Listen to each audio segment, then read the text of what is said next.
Ha! Y'all thought it was gonna be Rashawn, and it's not. It's me. Welcome. I don't know where my other internet friends are. They'll be here at some point, I guess. I don't know. But if anybody wants to join the conversation, feel free to ask me, and I can drop the link. We're gonna be talking about. If you could tell by like how it was a really this is a chaotic start. You should have known it was me. You should have known it was me. I know Yellow will be here. Of course, we started a time and then he comes. And then I don't know what's up with Rashawn, but I think he'll be here. I don't know. But if you feel passionate about this topic and you want to join, and I know that you're not an idiot, let me know. And I'll invite you. I'm running the show for as much as that means, because y'all know me. I'm a chaotic queen. Hey, Ray Lipstick Vibes. Hey, Mr. He Said. Hey, Dury. Hey, Inya. Who else we got? Yes. Hello, everybody. So I wanted to talk about this. We haven't really had, have we? I don't think we've had the discussion about Diddy, right? We haven't really talked about it, like for real. But now that more stuff has come out, I just thought we'd talk about it. We talk about power. I know yesterday, Rashawn was talking about violence and stuff like that in the community and with Black men. So that was a good conversation. I kind of sat and listened to men kind of talk about it from their point of view or whatever. But I wanted to throw this in here because I've noticed as people were talking and chatting and we were like going through the topic, some of you niggas have and by that, I don't mean male. I mean brown people right now. Y'all got unhealthy views in relationships about what money means about the character of a person. We have to get into it because you wonder how Diddy's exist. We're going to have to talk about it. Before we get into talking about anything, I wanted to talk about, let's just listen to. Right. I saw that. Yes, I did. Let's get into, some of the information first. And then I'm going to watch Dr. Umar Johnson talk about it. And that's not me saying that he should be a leader of anything. If you say you follow him, his teachings, I would definitely put you in the bin of problematic. But I think it's important to listen to him because he is putting himself out there as some sort of leader. Who was texting me? He put himself out there as a leader. And I think that if this is supposed to be the model of what a leader for the Black community looks like from the most Black perspective, it's a little concerning. I thought he's a freak. Nah, he's sick. And that's what I mean. Like, I always think there were signs that he was sick, right? Like, at what point do we decide someone is sick or that we're concerned or we should be weary of them? I think there's freakiness. I think there's kinks. And then there's like deviant behavior, right? And I don't think we're like great at noticing it, especially when there's money involved. I think a lot of things just go over our head. So we're going to look at this video. This one is about Umar sends Diddy a warning and advises him not to tell him. Oh, you leaving again? Okay, bye. Okay. And advises him, is there still a haze outside? Yeah. Okay, so we can turn the air on. Okay. Oh, y'all, it's so hot.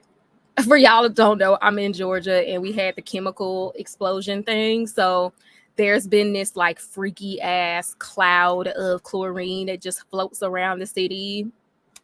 And like it just shows up in your area, poisons your lungs, and then just moves on. So earlier today, when I got back home, the chlorine cloud was, where I stayed. And so we had to like run in the house and like turn off all the AC. So it's hot as hell because it's like over 75 degrees. So it's been terrible, but we are marked safe from the chlorine cloud. So I'm going to pull this video up, and it's been like being in the apocalypse, though. It's kind of crazy. Everything blew up on my birthday, which was on the 1st.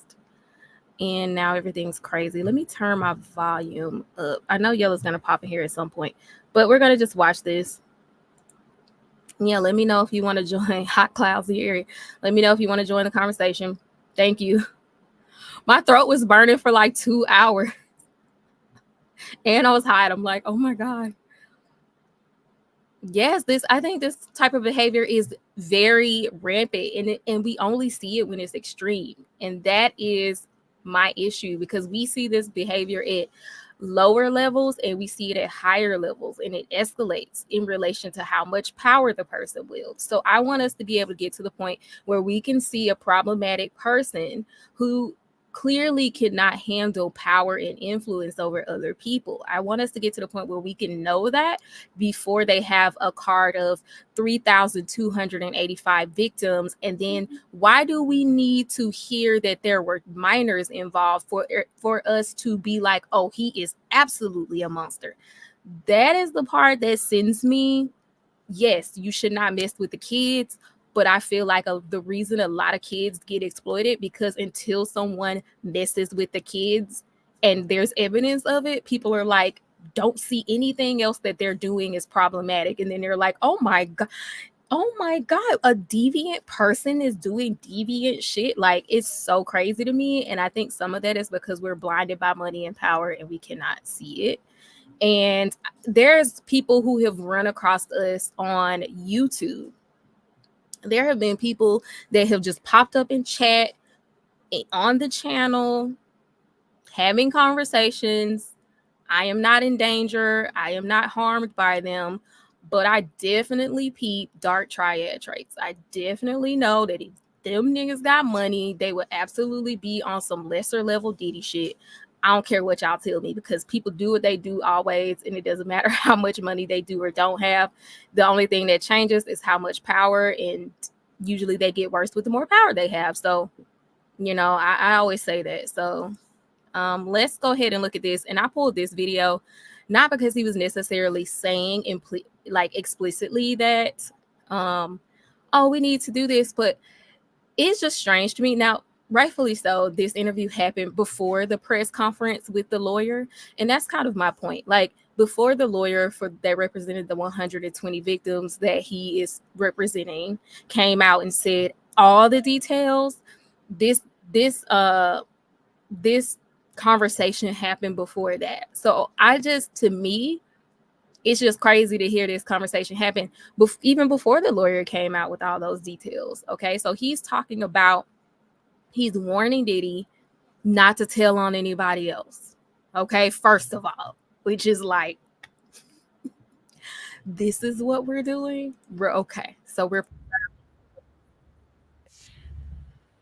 Yeah, the Fed said that they found photos and videos of Diddy freak-offs. You think celebrities is worried about being caught on tape?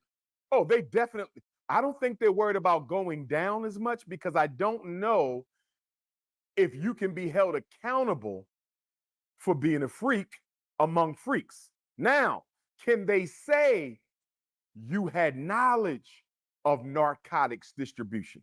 Because the one thing that they have in the RICO charge, okay, is that he engaged in possession of narcotics with intent to distribute. So they could potentially come back and say, all you celebrities who were at the freak offs, y'all had knowledge that illegal drugs were being distributed and used at these parties. But to that, Art, I'm going to say, are you serious?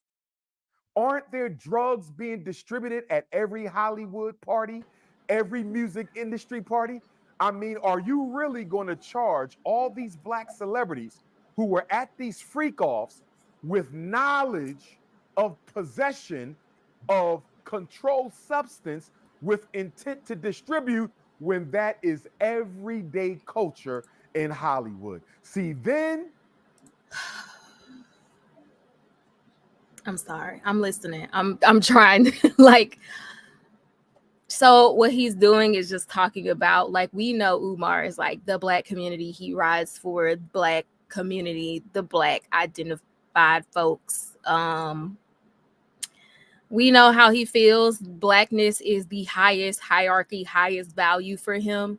So right now he's having the conversation about from a standpoint of preserving blackness, right? Because all of these black celebrities, oh my God, like, you're gonna take all of them down with you. Like, they didn't know. Everybody does it. The white people do it.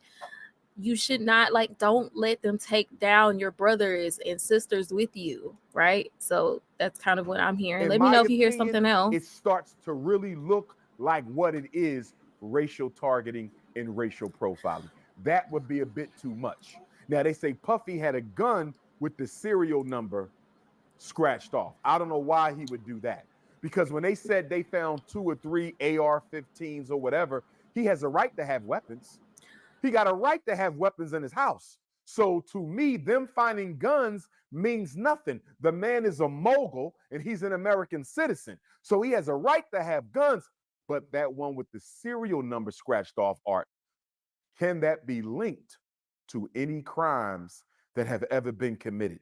And if it can be linked to any crimes that have ever been committed, now Puffy is in hot water. But the So what do y'all think? What do y'all think so far of what he said? I mean, I guess he's trying to me, it's like he's trying to say, like, this is how he can get out of it. It sounds to me, it's either one of two things. Either he's not 100% convinced that Diddy is as bad as it seemed, which at this time, I think, right. At this time, we knew that he had already been arrested. I think he had already been indicted on racketeering, drugs, and human trafficking. He had already been, this is what he was indicted for, right? So he had already been indicted for these things at this time. And so he's still talking about it from like, how can he get out of this? Maybe he's just, a rich person protecting what he has. Maybe he was just doing what everybody does in Hollywood. And that is cool. Like, you can take the perspective you want to, right? Umar is I'm using Umar as an example to show how some ideologies are problematic and don't allow you to see when people are in danger. They don't allow you to put human safety and human life at a higher value than whatever identity you lean strongest with. Because of his highest value being Black and preserving the Black community and the black, he is willing to try to protect or help someone who has been laid out as this one thing, escape those allegations. And I think that is very problematic. Rashawn, whenever you're ready to come up, go ahead and come up. We know he's goofy, but there's a lot of goofy people, and maybe they're not this brand of goofy, but I've seen different brands of goofy in the chat alone this past week. So like, at some point we got to start to realize what goofy is before they get on the platform and start saying extra goofy shit, because a lot of people deal with every day are goofy. And I don't think people know when people are goofy. And I don't think people know when people are dangerous. And I don't think people know when people are power hungry. And I don't think people know when people will exploit you for money if they got the fucking chance. So this is an extreme, but it's important to understand why and how this Black man can sit up here and be saying goofy shit like this. Welcome to the show, Ravioli. Hey, yo, my bad. It's okay. It's all right. You don't have to apologize. Nah, for real. No, I was like, okay. I ain't got long before the show started, right? So I got a few minutes. I'm just close my eyes for a quick second. Oh yeah, you feel? I knew you was over there asleep. I wish I could have chucked a flip flop from Georgia all the way up there and be like, wake your ass up, okay? Let me just close my eyes for a second. I knew you fell for the trap. You usually not late, so I'm like, that nigga over there asleep. Man, shout out to the Ravioli.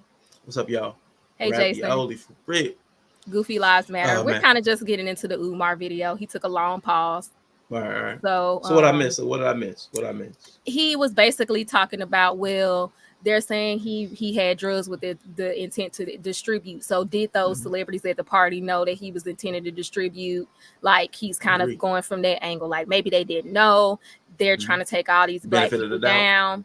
Yeah, they're trying to take all these Black people down. This is a targeted attack on a Black celebrity. So that's kind of what he just said. And so you said it was right, because I know you're a pro-Black, so I know you was like they absolutely are like after. Yeah, human trafficking is like, okay, you know what I mean? Everybody goes to traffic every day. Got to go to traffic. I sit in traffic every day. Exactly. So human trafficking doesn't make someone a violent person, because they didn't say he punched him upside the head. So I mean, why would he be considered a violent person? Because trafficking humans is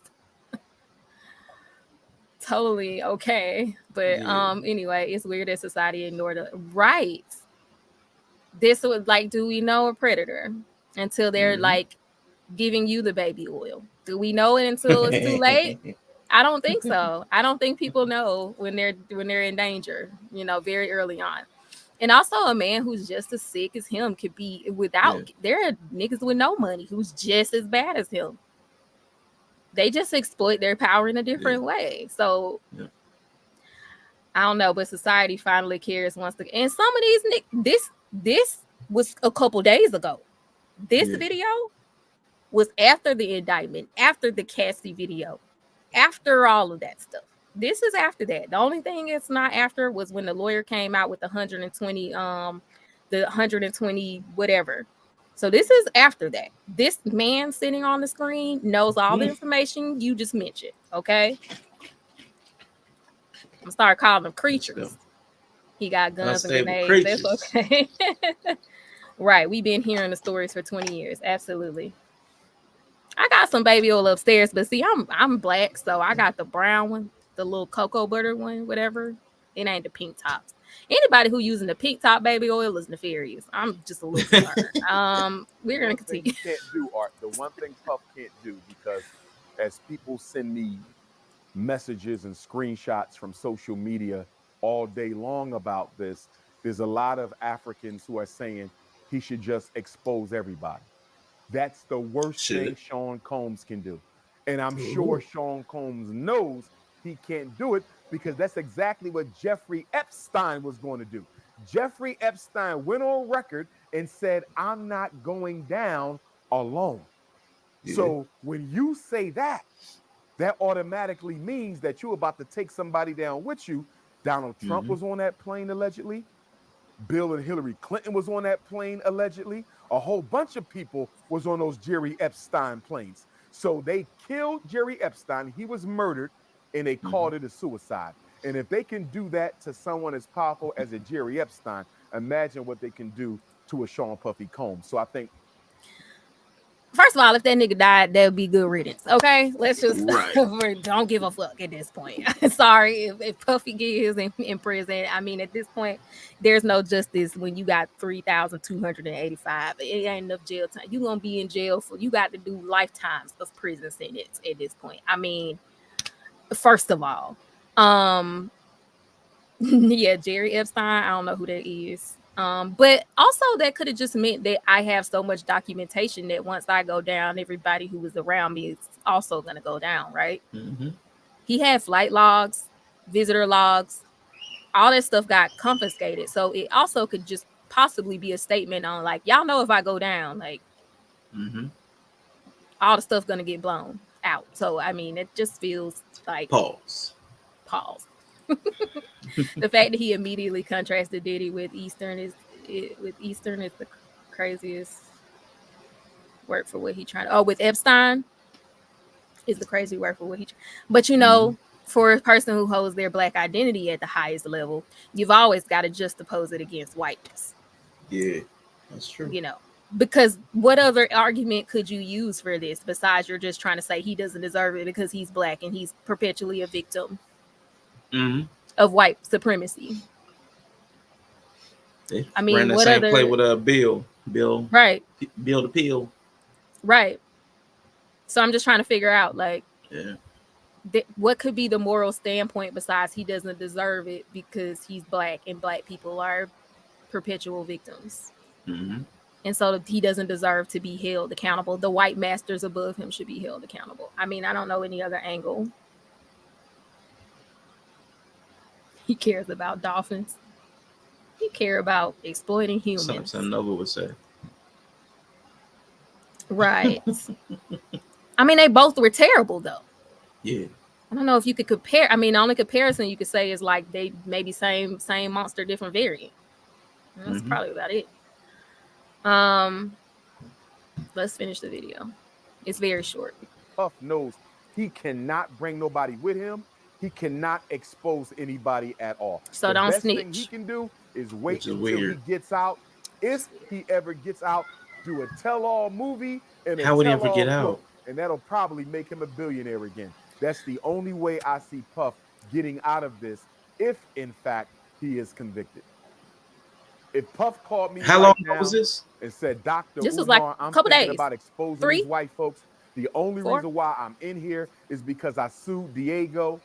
I embarrassed Post them. I indictment. humbled them. They were forced to settle with me out of court, and they are the ones who called in a favor to the U.S. government, or had King Charles III to call in a favor on their behalf to the U.S. government, and that's why I'm here. And I would say, Puff, good brother, if you did the Good crime, brother. you got to do the time. If, in fact, you're guilty of trafficking women against their will, if you are, in fact, guilty of forcing women or men into these freak-offs against their will, brother, that is a crime in my book, and you need to do the time. But It's if a you're crime, guilty of those period. things, and this is a complete setup, and you're But he's already indicted on these things by the federal government.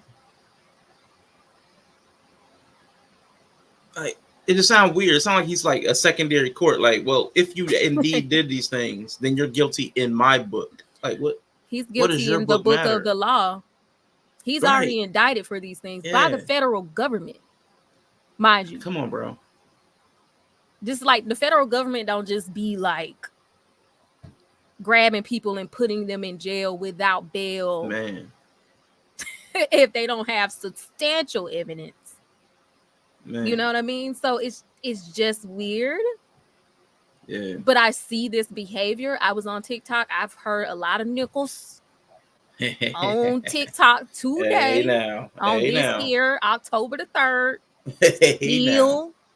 talking about, well, you know, this is a takedown of a black man. I mean, but isn't it though? It is a black He just man, and happened he is to getting be taken down. Yeah, but He he got to been take that taking takedown. down. He been taking down people for a very Yeah. long time. So while we acted, he called him a good brother. You heard that? I mean, I didn't hear it, but I wasn't listening for it either. You know. He definitely said, "My good brother." Mm.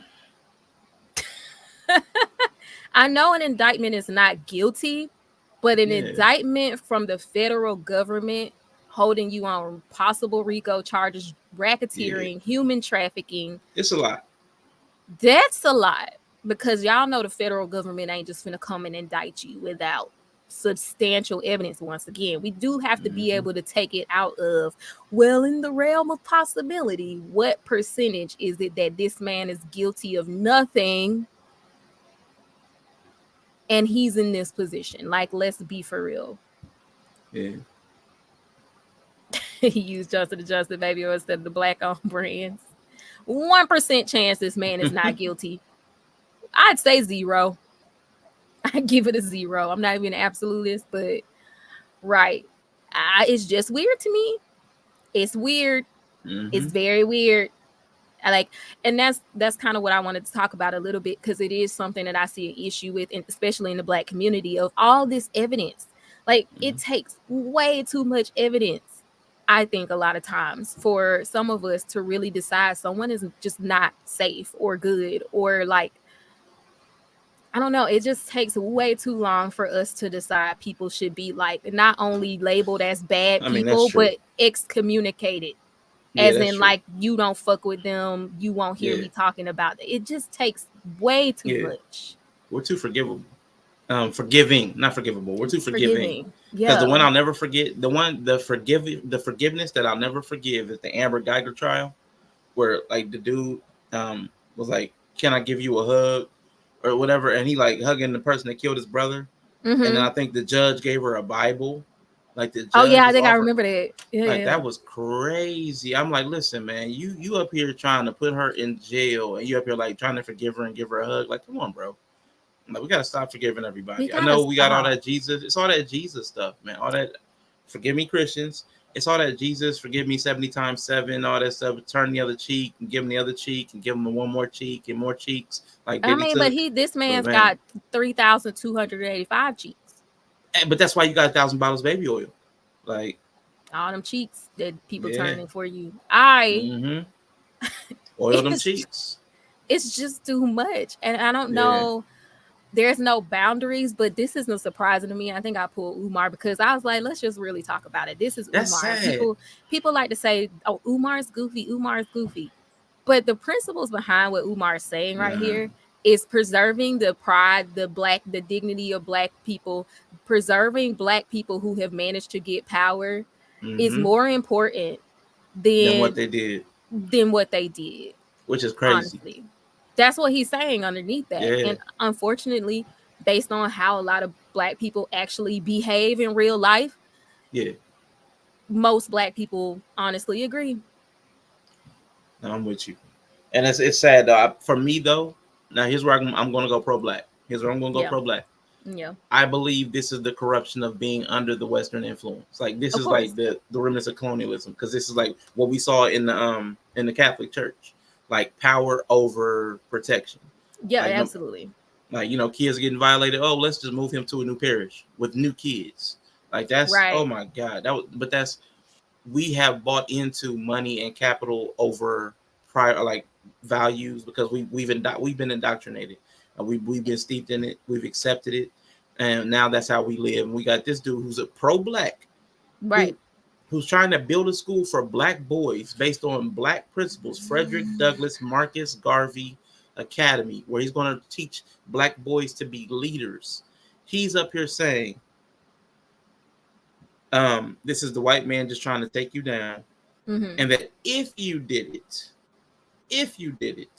you can't tell on anybody else that did it. You can't report any other criminals. You're a criminal, and you can't tell on anybody that know that's also a criminal. You say, don't clean up the neighborhood that Black people are suffering in under this weight of like power and control. Don't do anything to fix it. Like, then what are you building a school for? What's the point of having leadership? What's the point of talking about Frederick Douglass and Marcus Garvey? He's just gonna make the next group of predators. Yeah, it's crazy. This is why, like, this is crazy. 65% of Diddy's victims were Black. Now, I've been wanting to do a scam. I've been wanting to make several cash apps that are like close to the FDMG. I've been wanting to make like a FMDG. I've been wanting to make all the little variations and like keep putting out like little posters with the little wrong typo on there. I've been wanting to do that so bad, but I'm like, man, he's trying to build a school. I know it's been 10, 15 years. But let's just pretend that Umar had even built his school the first time he said it was. Let's pretend he hasn't done things that make people think he's a goofy. Like, I think a lot of people would, if he hadn't done this stuff, I think a lot of people would send their kids to his school, unfortunately. Y'all can't tell me when the Black community keep these uncles around and shit. All the secrets, all the... Shoot, you got to scam Black people before you ever get enough money to scam white folks. Let's be for real. Like, if a Black person's gonna come up for being broke to rich, you gonna scam some niggas first. You got to. There's no way you're just gonna jump from being broke to rich and scamming white people. You gotta take the steps. You gotta scam the people around you first. Yeah. Which is what Umar does. Yeah, which is what Umar does. He's kept the school thing going for like 10 to 15 years. I saw a video that was like went through the timeline. It was a beautiful grip. And it's kept him floating.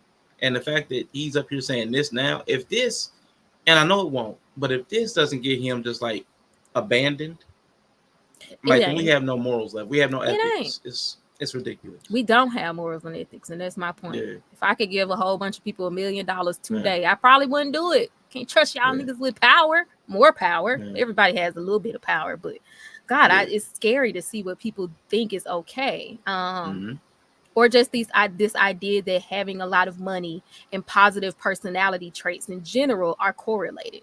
Because when it comes out that they're doing weird stuff, everybody's like, oh my God. Like, the names that are going to come out, everybody's like, oh my God. But it's like, y'all do know, in a capitalist society that was built off the back of exploiting humans, the only way to really make capital to a certain degree is to exploit humans, because there's only 24 hours in a day, which means you can't do the manual labor for money thing, because there's only so much time and only so much labor. So you have to find a way to exploit other people's energy to get more money.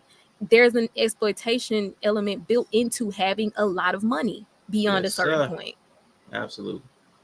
So I just don't get it. It's really weird. It's a really weird belief. And so I'm gonna pull up another video after this. This? No, I was saying I was saying that's true to Mr. He said. Yeah. We'll be ditching our kids. Mary J. Blige was telling us this would happen. I'm going down. And honestly, at this point, I think everybody we know of household name is involved. What about you? Ooh. I don't know. I saw that one video where the lady was saying that there's a video, and it's somebody. What got me was she said there's somebody who's more of a household name or more recognizable or whatever it was. A-list. Yeah, that was more like A-list than Diddy.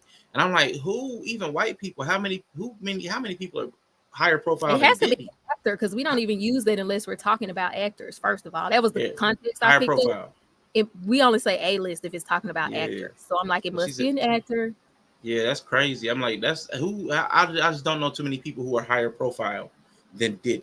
Like maybe like a more respected or like, but I mean, even like Brad Pitt, like his profile is not that much bigger than Diddy. I mean, like he may make more money on the acting side, but as far as like profile, they said more of a household name than Diddy. So I'm like, it's got to be somebody white then. That's crazy.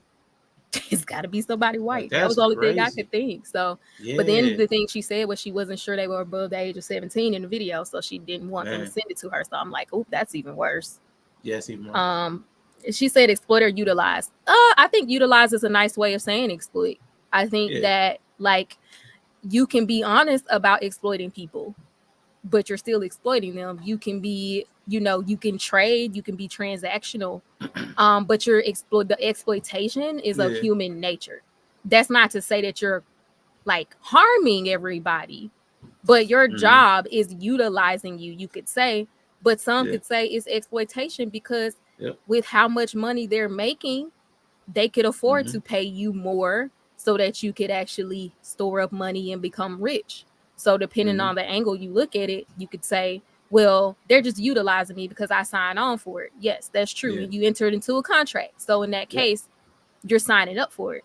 But I mean, by the very nature of the idea that you're using someone else's energy to pour into your bank without giving them equal or enough to free themselves of it eventually, there's an exploiting nature to that. Yeah. And that's probably like I don't even know. I'm not good at English. I dropped out of every English class after 9th grade except the one I took in college. But like I think one is a verb, like to utilize. Like I would say utilize is the verb. That's like the action. Yeah. But to exploit that's an intention. Like there's another word. There's probably something else for that. But because to exploit something, you have to have the express intention. To derive benefit from a resource is the verb exploit. That's exploit. So to derive benefit from a resource, to make full use of a resource, that is the verb of exploit. Okay, so that's almost like utilize, Exactly. Now, utilize synonymous. Is to make practical and effective use of. So they're the same. Yeah.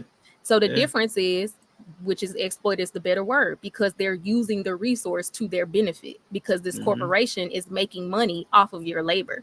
So I think exploit, there once again, exploit doesn't necessarily mean nefarious. Yeah, we have the connotation of utilize is positive and exploitation is negative, but they're the same word essentially. Yeah, the only difference is one's for your benefit and one could just be because this is the best tool for the job, right? But hey, Yellow, is he actually here? Yeah, he's unmiked or unmuted, so he should be close. I think utilize implies something is being useful for its intended purposes, whereas exploit is using something how it doesn't want to, right? And once again, it's you can use it for what it's intended to be for. You're just using it to your benefit. So once again, even a streamer who's exploiting the natural tendency of people to want to hear me? Mic check. Oh, there you go. Oh, you back. Okay. You here. Hey, wow. I have to plug back in. a little booming. You know I'm jumpy. I ain't booming. I'm only on 100, man. Oh my God, you are booming. I'm on a different mic though. Hold on. Yeah, turn that shit down. Oh my God. No, you turn your ears down. Okay.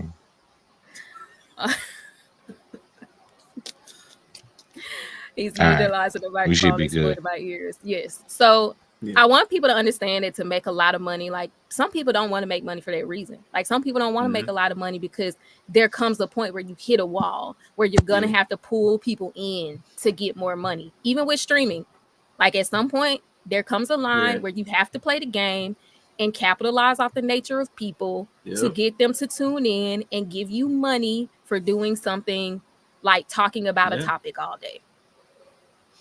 Absolutely. And if you don't want to do that, you're probably not gonna do anything at all. Just gonna sit there. So I missed a little bit in transit. Are we at the point where we're trying to kind of figure out the difference between utilize and exploit? Yeah, we just read the definition, and exploit just means to utilize something to your benefit. It does not have all the automatic negative connotations people think, but typically in capitalism, it is exploited to the negative once you get above a certain amount of money, right? Yeah, and I just want to make sure. I just wanted to make sure because that further just emphasized the fact that we're fucked. We're fucked. Who is weird? Who is weird? I mean, we as society. We the collective. Yeah, we the collective. Part of capitalism is getting fucked, so there was always a plan for you to get fucked. I mean, yeah, but at this point, if you don't know the context of the exploited that's being used, it's like it's trying to find a. I mean, no, I get you. Like I get you. The definition is the definition, right? Mm-hmm. But I guess what's the word I'm looking for? Hell, in this day and age, I can't really think of the word. I'm trying to think of like snazzy word. No, like our verbiage. What is it? Like what's the our lexicon? That's the lexicon. There you go. Right. In our lexicon, we've used exploit in the Diddy kind of way enough for for you to know the difference. Now, if you're sitting here in this conversation that we're having today, trying to negotiate on what exploiting looks like and utilizing looks like, you may be the problem. And so you came in at the point where I was saying, because before that I was saying to make a lot of money, to make billions of dollars, you have to exploit people negatively. Like you have to exploit people. So that's what I was saying. That is woven into the fabric of our society. We only went down to the definition because it was like utilize versus exploit. And my point was the reason that it's like the Diddy's at the top is because in capitalism, exploit is generally to the negative. So I'm not saying that it's not. We just went down a side path of defining the word. Oh, I know y'all not. I definitely know y'all not. I just want to be clear. Yeah, like, that wasn't saying that most people do exploit to the negative. Most people will power in a harmful way, especially in America. But can we niggle for a moment?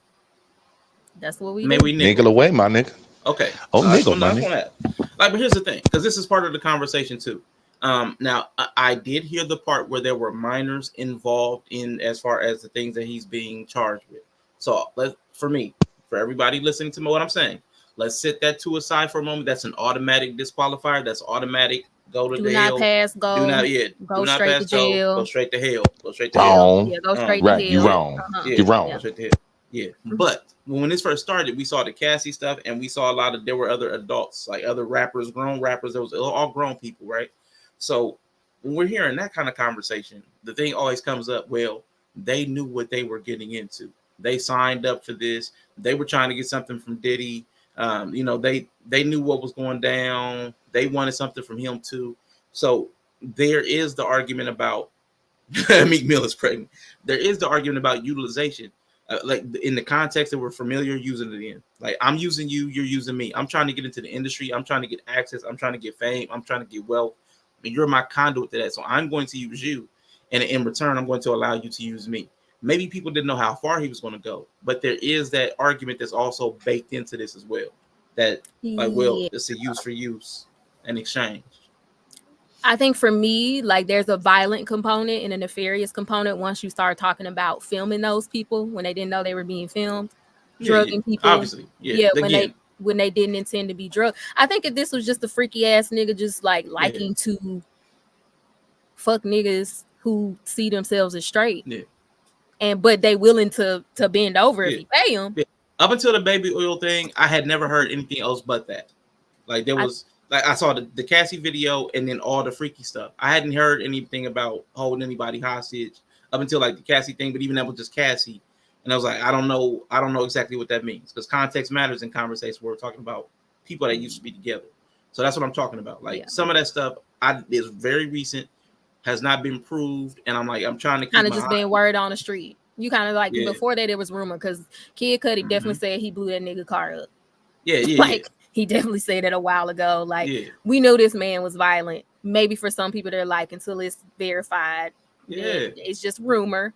Which I mean, but at some point for me, I'm just different, because I'm like, if I hear enough rumors along the same line of this nigga is violent, if somebody come out and say he did some violent shit, I'm gonna pretty much be like, he probably definitely. And I'm with that. So then where does the culpability for all the people that, like you say, have heard all the stuff that he's been involved in or accused of, and then still continue to deal with him? Where do we park that? Where do we park that idea? Again, we're not talking about the minor, full-grown adults. Like, I'm a grown man, I go dealing with Diddy. People's unhealthy obsession with fucking money and thinking it's gonna heal them, fix them, solve all their fucking problems. I mean, that is something the Black community is bad about. We hear in relationships, you need to make a certain amount, you need to do this, we just have this idea that money is worth all the suffering, all the shit. Like, okay, this nigga bend me over, I get a record deal, I'm rich, I won't even have to worry about it no more. It's this weird ass relationship or belief about what money and fame will do for you. That's just my opinion. But Yellow, what about you? Nah, I'm with that. Yeah, I'm definitely with that. We have an unhealthy obsession with needing and wanting money, as far as with us. And then the worst type of people, I think, are the ones who like make it seem like they only want a little bit, but their drive is get rich. You know what I'm saying? Like, everything they saying is get rich, but they're trying to make it them the worst type of people, because you want to make it seem like you're not money hungry, but you are. You know what I'm saying? So you're trying to hold your virtue, but you're trying to keep your virtue when the whole time you definitely signed up for the Diddy package. You would definitely sign up for the Diddy package. $1 million a lot. Yeah, that's what I'm saying. Especially if your highest order is fucking money, everything you do for money, get the money. Like 50 million is a fucking lot. Bri, it's about on Beyonce's internet, I am willing to tell you, I don't have $50 million. I can't tell you what I won't do for $50 million, nigga. Right. You talking about coercion, pressure. You ain't got to coerce me or pressure me for shit. But that's a good point though, because that's the part a lot of people struggle with. What is coercion? Like, a lot of people don't understand the idea of these people were coerced, because they're like, well, you could have just said no. And it's like, you have to understand what comes with a certain amount of power and influence. Yes, of course, for a regular ass person who don't have no kind of fucking power over them, the idea of coercion is crazy to you. It's crazy. It's foreign to you, but coercion is real. And I think that's the part where I feel like a lot of men I hear talking about this really struggle with the idea of coercing someone, what that looks like, what that means. You can feel like you were coerced or not, but 50 million to somebody who is desperate, 50 million to someone who's desperate. You're the gatekeeper to their passion, their dream. You pulled them into an environment that's completely controlled by you. You've given them substances. Even if they consented, some would say by law, someone cannot consent in that environment. And that is where a lot of niggas struggle. They be like, what do you mean? What do you mean that you cannot consent in certain environments? And I know that's unfortunate. I know some people don't want to believe that, but it's true. Okay, so like lay that out a little bit clearer for me. Let it out for a little bit clearer for me, because like I know about coercion, but so again, we're talking about adults, right? And so you're saying what environment can an adult not consent in? Now I can see now. I know I understand somebody complying for their safety, right? And not affirming consent because of their fearing their safety. That's what I'm talking about. So when you're saying they can't offer consent, what exactly can't do you mean? So coercion takes away the ability. Or did you mean like they can't descent? Like they can't say no? No, they can't. They can't basically. They cannot consent, so they can't give you the go ahead by law.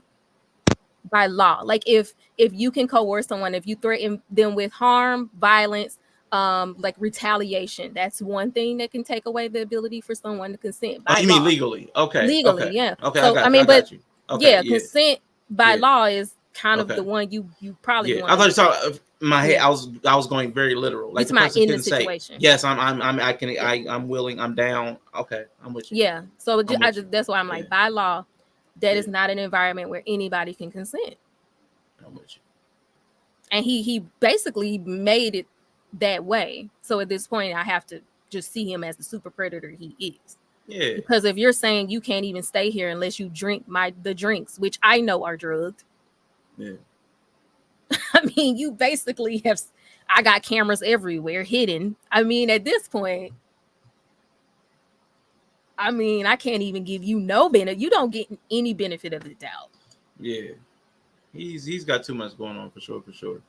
I'm just trying to keep this to a point where it's actually like something you can converse about. But obviously there's so many charges that if any of these are true, I'll pull up the next video to bring it back down to normal people stuff. Is what? Yeah, because it's like he's done so much. So I wanted to keep it to a place like where it's like it's all allegations. It's all like theoretical. Nothing's proven yet. Let's go to micro predatoring. How about that? Micro dangerous people. Like the micro cheating idea. Because I think this will be more helpful, right? Oh, and no, not the micro. Oh God. What? The micro cheating? Let me just. What? I'm gonna pour me a drink. I'll be back. Do you know what I'm about to pull up? I don't know exactly, but you said micro cheating, so I just need to prep myself. Well, some people might see it the same way as the micro cheating conversation, so that's why I said that. But it's not micro cheating. Hold on 1 second. Okay, yes. Gotta have values. They definitely couldn't say no. Y'all see what those boys did for the thought of 100K. They actually got 800. Bri, don't pull up my chat logs. We're gonna pull up to the front Nova's chat logs as proof of. Can y'all hear me? Yeah, I didn't know you was gone. No, it was my shit tweaking. But no, I was gonna say I to the point I think Rashawn was going to. Because I kind of heard where you was talking about like the other adults involved in it, right? Like at some layer, like at some level, where does culpability fall on them? Yeah. Right. And again, the criminal acts notwithstanding, like drugging somebody against their will, recording somebody against their will, a minor against their will, like parking those because they're obviously wrong, obviously criminal. And there's no question about this. There's no ambiguity about those. But there are people who engaged with him full knowing that some of this stuff was going down. And maybe it went further than they wanted. But like at some point, adults are adults. And I hate to like go to infantilization. I really hate that. Like that bothers me, but that's a personal thing. I can't force that on everybody. No. But I get it. I do get it because that's why it's hard to have sympathy without like congruent proof, right? Like you see what happened to Cassie, you like, all right, cool. Damn. You know what I'm saying? But then it's like there's that case, and then there's cases of people putting themselves around Diddy to try to exploit him. Mm-hmm. And you got exploited on the way, right? Right. And you got exploited along the way. That was just a dumbass fight to pick in essence. And that's why I think the power dynamics have to be included in the conversation. Because that's basically like you were saying yesterday with Greg. This is basically you who went up to somebody who already beating somebody's ass in public, completely wilding out on them.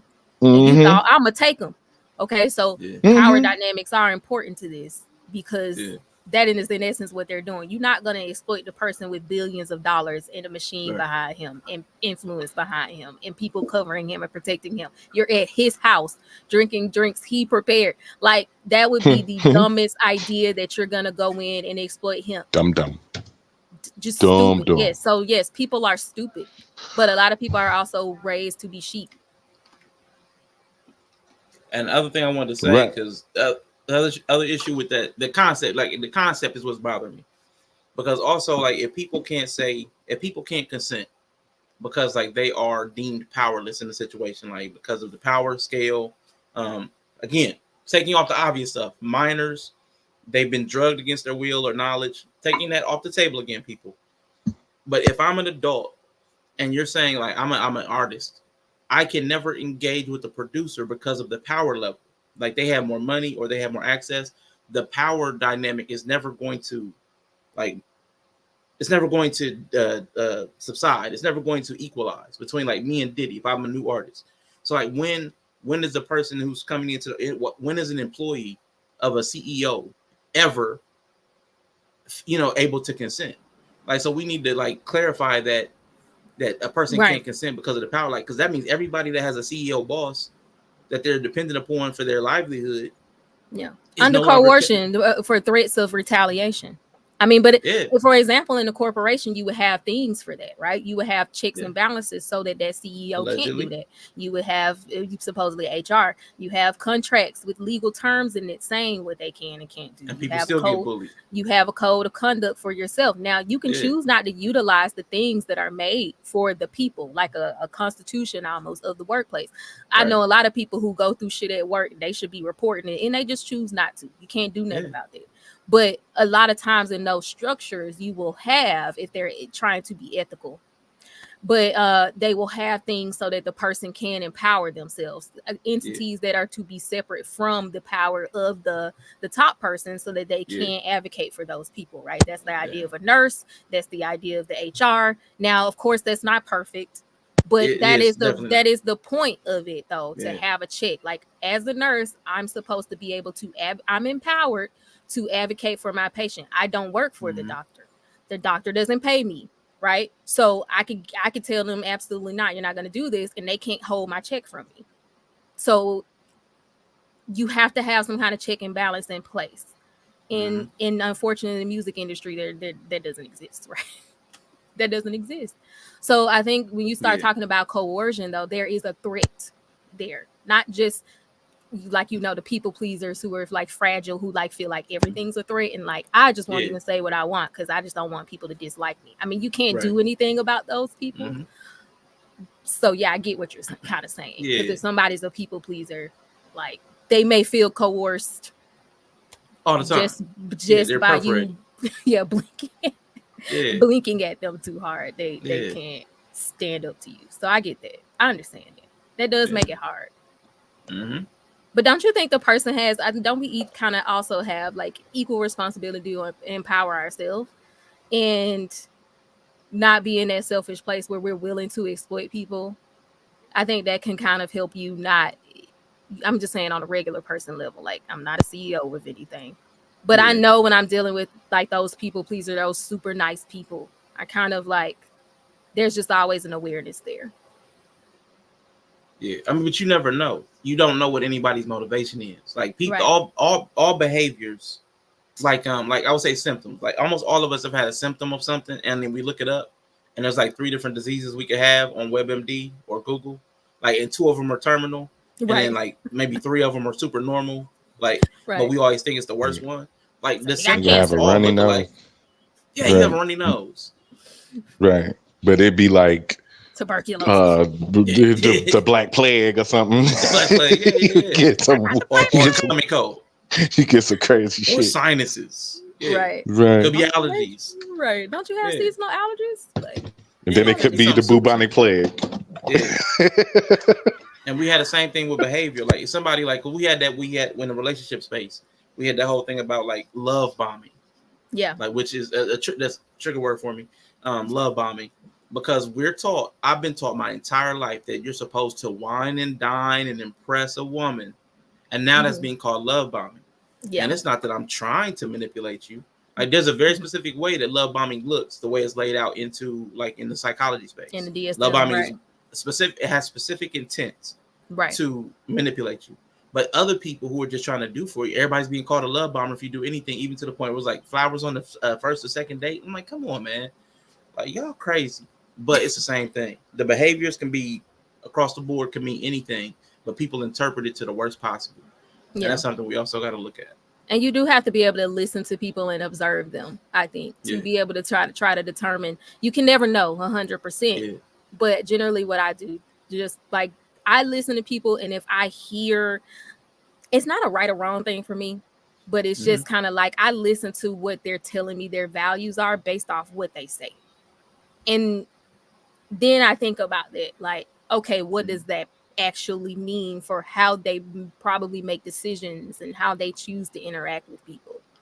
So like that's kind of one of the things I've found that has kept me out of a lot of trouble and has kept me from the grasp of a lot of predatory men, people in general, jobs that exploit you. Like I've always just had a good firm, I feel like I'm not gonna do this, and just noticing when people are trying to like exploit you to the negative.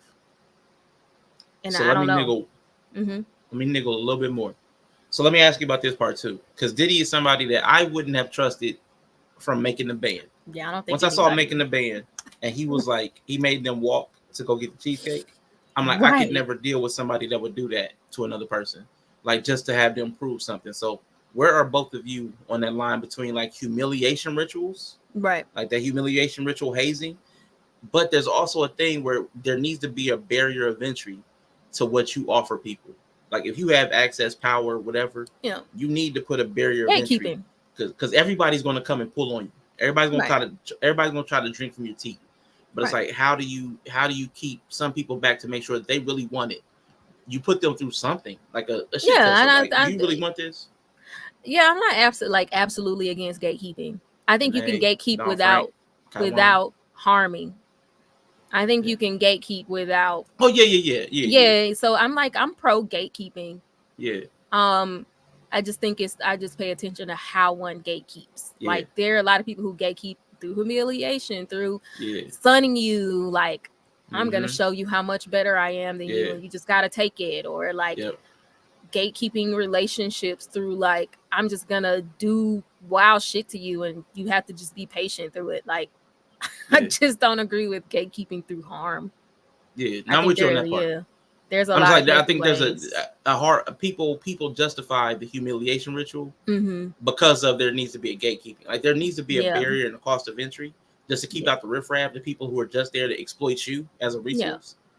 But people, they justify the humiliation, like the hazing. Yeah, they do. The college, they justify that because you need to. If you let everybody in, everybody's in, and then nothing's valuable.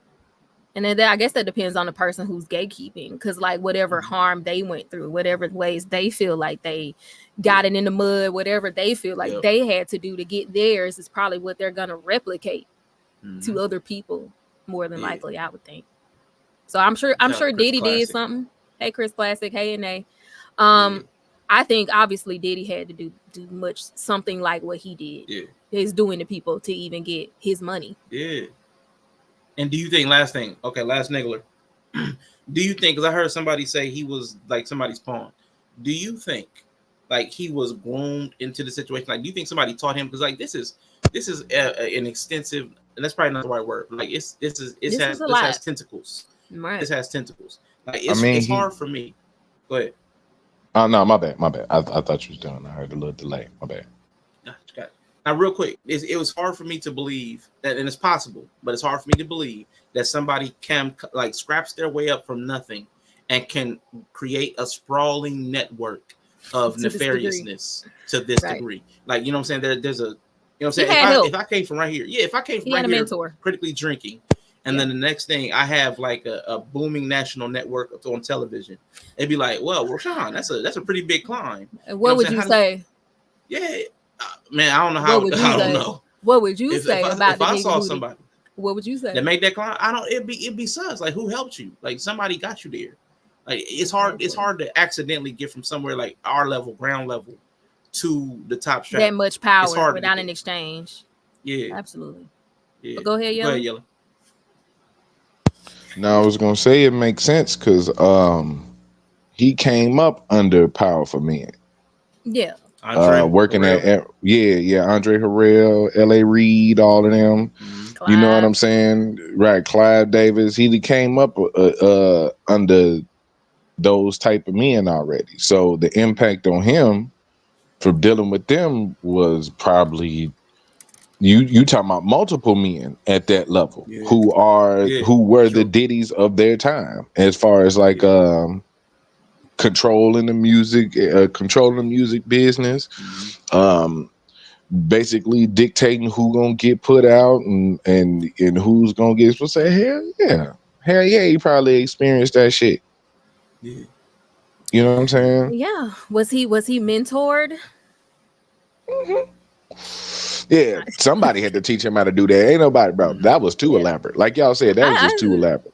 I found someone who kind of uncovered the person who probably did, and it's some white dude who owns every fucking thing. He owns Spotify. He owns fucking everything. He owns every McDonald's and shit. Like super billionaire white dude who he in the early 90s was spending a lot of time with. He threw him parties. They was always together. He funded his purchase of Revolt Network. Like that guy, I'm gonna say, because that guy was also on Epstein's flight log.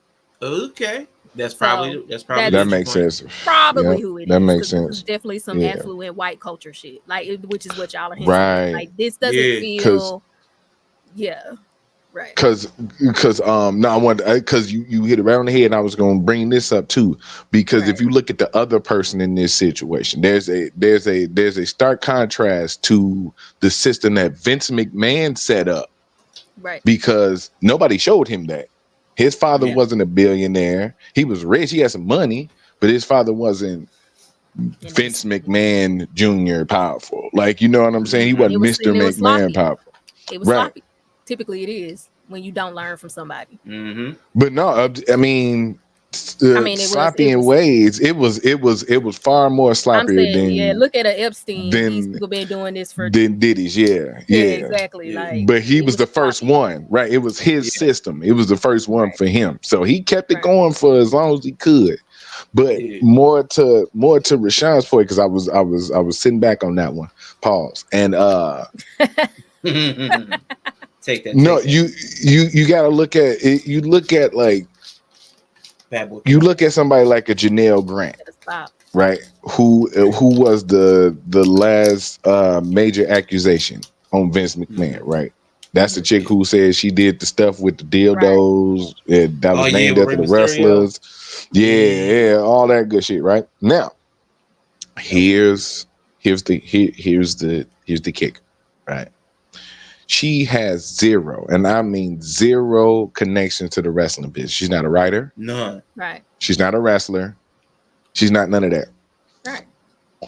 So she took that job knowing that was going to fund their affair. And after a while, he increased it he was paying $100K a year and increased that to $200K a year once she started being available to trafficking. He was for trafficking, right? Right. He started trafficking her. Yes. I mean, but here's the thing. Here's where I struggle with making that equivalency. If you in traffic because you driving, then you might be in transport, but you're driving to these things, right? Like you're taking yourself, you're commuting. Like this don't really feel like trafficking. This feels more like commuting, like you said. So if she didn't want to do it, what would happen? Wasn't that part of the issue? Like when she didn't want to do it, he like retaliated or he like took stuff away or threatened her or got. I remember reading about it. I felt like when she said she didn't want to do it anymore, there was like this fallout between her. But that's who he was, though. That's his character. No, I'm just saying. Right. Because of the type of guy he is and the way he wields power, it's always going to be implied that he's going to retaliate because that's what he did to the wrestlers, to other people in the business. So it's trafficking. Yeah, and then to think about it like this is, but then you think about it on this side. She's only has if the threat was lack of work. The threat was I'm gonna stop paying you. Okay, so there's still for a job you can't do anyway. So it's like right, but hold on, right. But the only reason you have this job It's because this is me funding you. You know that you know that you have this position because I'm funding you to do the thing that you're doing. So it's it was almost covert prostitution. It was covert prostitution. right. Which is So illegal. I mean, if you stop doing the job that you're being paid to do, then I'm not necessarily threatening to. I mean, hey, look, it's illegal. Because people hear this, and that's why I'm saying, like, it's one of those things where I think this is why people struggle with it, because in their brain they want to file it away as well. Once you do this, then you can't really turn around and do that, and that's just not true. And I think that's the reason powerful men fall all the time, because they don't understand the responsibility that comes with power, whether you like it or not. Like there's just a certain responsibility and a certain weight that comes with wielding the power you want so bad and you enjoy. And when it comes on the other side, they just can't handle it because, oh, well, she said okay and she did this. But it's like if you threatened her in any way when she stopped wanting to do what you said, that was automatic trafficking. That's trafficking. Yeah, I would have to go back and see if there was an actual threat, because there's two. If I'm not mistaken, I don't think he threatened her for. I think the main reason that came out is because of the NDA he made her sign. He gave her money. That's what set the whole thing off with Vince. Well, is the NDAs. You can't give somebody an NDA and hold it up when you're doing illegal things. Right. He paid you this, he paid you that. Right now, it's all foul. Don't get it twisted. It's all foul. I know he wasn't mentored. That's how I know he was mentored. Because you give somebody an NDA for illegal practices. That's stupid. Right. No, I think that's what I'm saying. I think the NDAs was more towards, hey, don't speak about our affair. Right. You know what I'm saying? Trying to be slick with the legal terms, because you can't make someone sign an NDA for prostitution. Right? But you can make it right. But you can make them sign one. Automatically voids it. Right. Right, but one for an affair seems a little more reasonable. That's what it's like. Not illegal. It's just it does it for me personally. I think I'm kind of where Rashawn is. It does take a second to kind of reconcile that. Like to kind of to just knowing it's bad though. Like you could stop there. Like you don't have this doesn't need to be reconciled. You know what I'm saying? But just for for sake of conversation. You know what I'm saying? But I mean, on a lower level, parents struggle with this shit all the time. Yes. I mean, people struggle with the responsibility that comes with power. People still got parents to this day that won't accept that it was their fault if they failed their children. It was you had the power. If my kids miss so many days of school, I will get my ass taken to jail. Yes. That is the reality of power. And you can't want to have power and not want to understand that you gotta keep the government at your house, Bri. No, but there are people below you who can hold you responsible, and that is what power is. And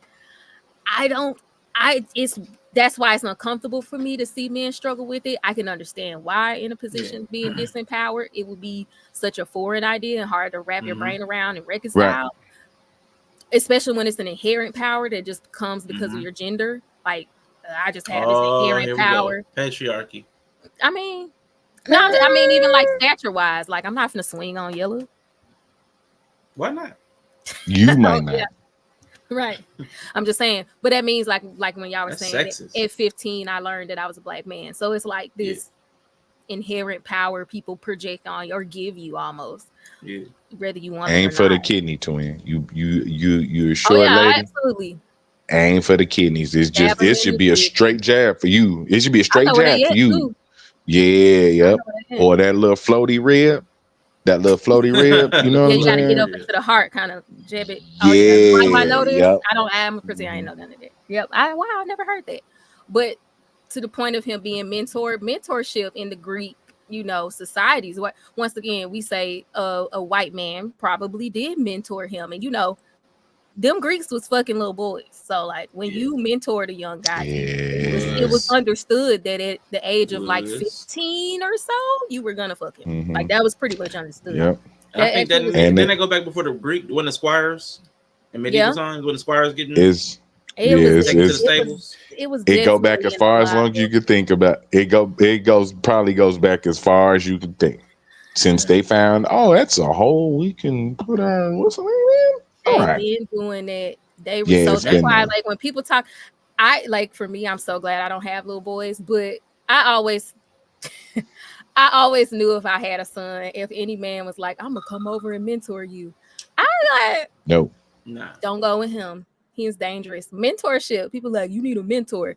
Even if he's not diddying you, just know that mentoring in this very, what is the word? Establishment of language. Mentoring in its very nature, how it came Mm-hmm. to be.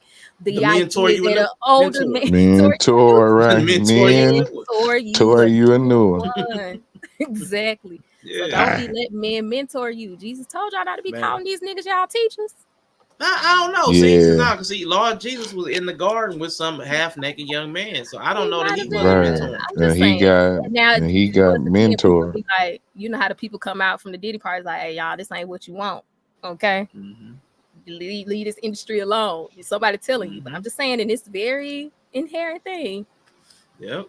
I'll never think of Bruce Wayne. You know, okay. No, see, Everybody. here's the thing. As a Batman apologist, I will say Oh, that don't hold on. Don't think he won't grape. He not gonna grape him, but he definitely has It's a zero. continuum. Hold on. It's definitely zero regards for their safety, though. Like, you know what I'm saying? I just want to make it clear. Like, their physical well being and Because he's a safety, mentor. they could just die. Like, you know how many But us, Robins he done been through? exactly. But in the So, in the mentor relationship, and pause. historically, they knew that. In the mentoring relationship, they knew that. Those boys weren't surprised. Their parents weren't Yeah. surprised. That was like part of their culture. Like, that was a yeah, part of the culture. Like, Oh everybody snap! knew you had to get ran through at one point before you become a man and get your power and all your money. That literally was, you had to do it. Because if you that's weren't getting mentored by a powerful man, you didn't have shit. Mm-hmm. yeah, true, You were just a peasant. You were just one of the regular people who had no money. So true. if you weren't mentored, you didn't have money. So every Yeah. man who had money and power, it was understood that he done got his tore into. And real One. quick though, Oh, two I'm things. so Two glad. things. I thank you for not having no male role models. I ain't never had a male role model in my real life. Thank you, Just a mentor. thank you, Other than me. But go Other ahead. than thank me. you. Nah, Other you than my me. hetero life partner. It's different. Here he go on that gay shit. See, there you go. Rashawn, please share your thought. I was gonna say one. First of all, Batman had them out there in colored tights too. That's sus Tweet. number one. I mean, you gotta Sus see the number little one. nigga in the dark. That's what I mean. Like, damn. Like, okay, Nah, he Yellow, look. You gotta be able to see the you're nigga in the dark. over the No. problematic characteristics. Yeah, Okay. yellow. You gotta Batman see wears him in the all dark dark. colors. No, He wears all Batman dark wore all colors. dark colors to be hidden in the dark because you're trying to sneak up on bad guys. And And you he put just him Right, out but here he I in need obeys to red, the see law. yellow, and him. green. He doesn't listen to Yes, the law. He he doesn't gotta obey draw the law. aggro. So you got this little dude tanking. You got the little Right. flippy Yes, dude tanking. yes. So once again, Nah. okay, let's do this. So yellow, you and Bri go Batman's a outside. super. You're gonna He's a make super her predator. draw all the fire. He's a super Absolutely. predator. He's a super Absolutely. predator. It's Absolutely. decided She Batman's a super faster. predator. Batman's a predator. She Batman's a Batman's a super conducted predator. predator bullets. in all of his ways. In all of his ways, Yes. Batman is a super predator. That is what he does. I don't care what y'all He No, say. wealth and no, power you not Wealth and wrong. No, power you not gave wrong. him You not access to be wrong. a super He predator. and know. vulnerable He, boys. Vulnerable boys. yeah, Worthless. and he got information on everybody. Like, he got Man. information on everybody. He's a Oh, super you lost your predator. parents? Why don't this rich Did guy y'all know come that? and swoop you Did up? y'all know that the before last year, before Diddy got this all went down, he was Batman. He was the Joker. No, he was He's a Batman Joker. after that because they told him he couldn't do the Joker no more. They sent him a cease and desist. So he was Man. Batman recently. I ain't see the Batman thing. Yeah, he was Yeah. Batman. So I'm just saying. Yeah. Let's go. Yeah, just saying, there's a through line. Before that, There's a he through was the line there. clown. He was the clown from It, and then he was the Joker, and then he Yep. was He did Batman. it. So I'm just. And the other thing I was gonna say though, even in the Bible though, that word effeminate that like the people keep bringing up, talking about soft men, like you can't act soft. They say they use the word effeminate the way we use it now. Yeah. That's not the way it was. When it was written in, the context was the boys that were used for sex. Yeah. It wasn't for men that were like a little softer. Right. It was for the boys that they had sex with. So in the Bible, it's talking about like sexual Boys. immorality, and like they use effeminate. Talking about It's about the act of having mentorship, sex with boys. Yeah, mentorship it. which makes sense Yeah. of why he would even say that like don't be running off. That's why I was in with sexual immorality. Why would it be Right. like, don't be at this sexual immorality, and then somebody that acts soft? Like that doesn't even make sense. Exactly. So when I looked into Now- it, it was because they were talking about effeminate is the boys that they had sex with. Now Bad Boy Records take a whole new meaning. Anyway, Yep. let's look at his micro dangerous Let's go to Ray. behaviors. Wait, where's the sound? Muted. He's putting out a book or something about Puff's this. once platinum He speaks name slow. I'm gonna speed him up. turned to mud. Oh, that is Money and I status. can swear change he many is things, but this is they can't enunciating, change nigga. who you are at your core. I say that to say this. When Puff was first becoming famous, these are the facts that we talked about. 1, he used to sneak on the train to get from Howard University, where he was in school, to his internship in Manhattan at Uptown Records. He had no money. That told us That was a micro behavior. So Nah, I mean, okay. no, I told you this was gonna be in the realm of micro cheating. Didn't I tell you that? Oh, hold Man, on. listen. We're Hold saying on. this is our micro- Wait. Stop. Both of y'all. Stop. Play it back. I need to hear what he said. Because I know, Rashawn. I know. That's why But I just- gave Rashawn a warning. He went to got a drink. I'm So I gonna said, try to pause myself and give it Play the it. benefit of the doubt. I know Play Bree. it I'm gonna back. give Bree the benefit of the Right. doubt. give me the benefit of the doubt. I'm not about Okay. to spaz. This is Run an it back. exercise. Because I seen you share this. I Yeah. seen this get shared and I didn't look at it. So I'm gonna We're gonna let's talk try. before he gives his take. I want to hear y'all take on it, okay? Rashawn, do a few. Puff's once platinum name turned to mud. Money and status can change many things, but they can't change who you are at your core. I say that to say this. When Puff was first becoming famous, these are the facts that we talked about. 1, he used to sneak on the train to get from Howard University, where he was in school, to his internship in Manhattan at Uptown Records. Okay. That was our first micro cheating. We're gonna do like that radio show we listen to. We're gonna talk about the micro cheating. Okay. All right. I mean, if you Y'all wanted can to, read if you wanted to be wrong, I guess. Okay. Jumping Like the he's- turnstile, getting a. Go ahead, man. No, I thought you were done. My bad.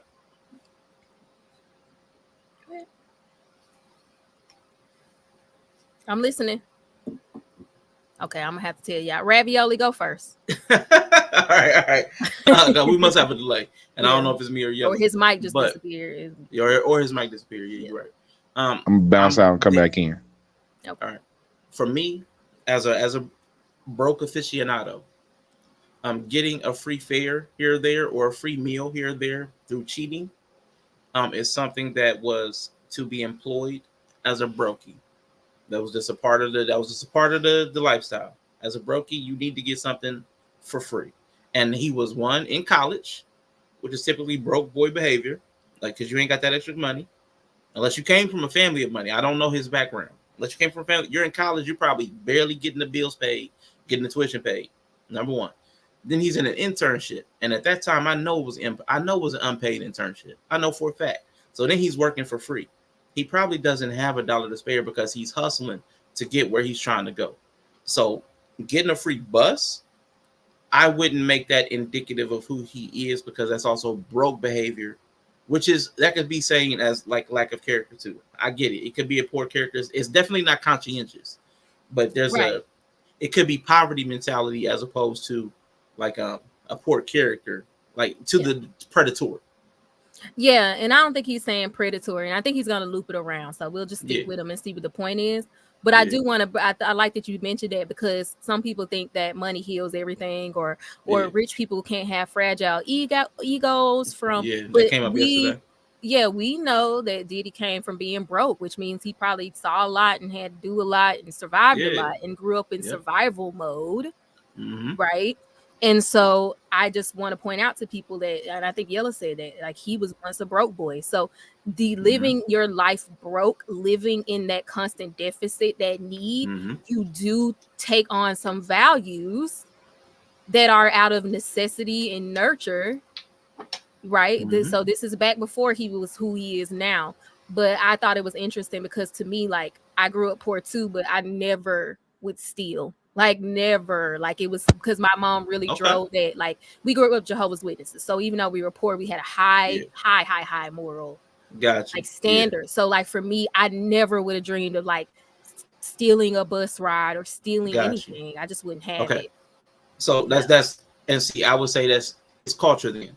Because in my family, the way we embody poverty was we're all down here suffering. We don't hurt each other. But where we're not hurting another person, we get advantage where we can. If they're giving out free samples, we get the free samples. If they're giving away a free something over here, we get the free something over here. If there's a coupon over here, tell everybody about it. That way everybody can save money. So we exploited every loophole to maximize value against like corporation and business. But we didn't exploit it. Our value was not so that was why I had my felony. I'm willing to steal from a company to this day. I will steal from a company. And I think that's important to see how the seed of exploitation will change and grow. So while it's at a lower level, it's like harmless because it's not whatever, but that is a value of exploitation to the deficit of another is okay in certain situations. I mean, in essence, not necessarily say you would traffic humans or anything crazy like that, but that we can see that does play, like for some people who live in that survival mode, there is this small, at least fractional idea of I will steal from people who have it, if nothing else, like they already got it. I think versus how I was raised, it was seen as like you're stealing. So like somebody somewhere feels the effect of that, and that's why you don't steal. Like that's kind of how my family. Yeah, I get you. Yeah. Well, I got more Robin Hood. I got more that story. That story hit me better when I was a kid than like don't harm anybody for any reason because that just left everybody just suffering. Like that was a crazy ethic when I was a kid. Like because if nobody does anything, then nobody has anything. If you don't push yourself against power will never give you anything. You got to take it. Like power, you got to take it. But now the seeds of take that. But it's the seeds of take that. But the thing was, the ethic was you never took it from people because we're all down here bad. We're all down bad. Right. But I think there's a depersonalization to detach it from people. Because like my parents will teach me there is a person somewhere who either was responsible for that, a bottom line somewhere. So it's kind of that communal, it's more of a communal worldview that you don't steal because it's somebody somewhere is feeling it, even if you can't see to someone. I know that sounds great. That sounds great. But these companies were trash. They were stealing, they were coming in and pushing out the mom and pop stores. So like I have the juxtaposition of like the communal values, but seeing how the corporations were also kind of destroying those. So it was like, like you said, there may be somebody somewhere, but they get to write that stuff off too. They get to write. I'm only like offering that to see that like there's certain poverty, and I think Diddy came from that same poverty mindset, and so I did want to point that out because I think people say, well, how does one become? He didn't just wake up a monster. He wasn't a monster when he was trying to get it. How did he become? Here's what I'm saying. You're right. Small things can turn into big things. But what I don't want to happen is that any small thing cannot become any big thing. Yeah. Like he took an extra donut at breakfast does not turn into he trafficked 3 people across state lines. Like that's what I don't want to happen here. And that's why my reaction was what it was, because he hopped the train style to get from college to his unpaid internship. So we can see from that why he trafficked 72 minors. This is why he was sticking fingers in butts. Like, you know what I'm saying? Come on, man. I think it's going to be a mixture of characters. We're going to see. It's not just one. I watched a little bit of it, but even then, I would say, because for you, you have a certain code of ethic about how you treat other people, like what you won't do to other people directly. So I think you'll see that it takes a mixture of character traits to create a monster. Dark triad or something like that. I'm with you. I'm with you. I'm gonna let it build. I was just explaining my reaction. Yeah, I understand. Yell it. You want to go ahead and yell and blow up before, or go to the next? No, I ain't gonna yell and blow up. I'm just. Oh my god. No, I've never stole. Like I tried to steal one time when I was 7, and I got caught, and I got in so much trouble for it. I just never stole anything ever again. Hey, Yella, you ever switch the labels on something to get you a discount? Nigga, what? Hell yeah. Oh my God, that Yeah. happened to me the other day. They had the wrong label on my cat litter. Hell yeah. And I took it off and like told them like, oh, this is the wrong label. Like I'm supposed to pay $18 for it. Like for real. I really just don't.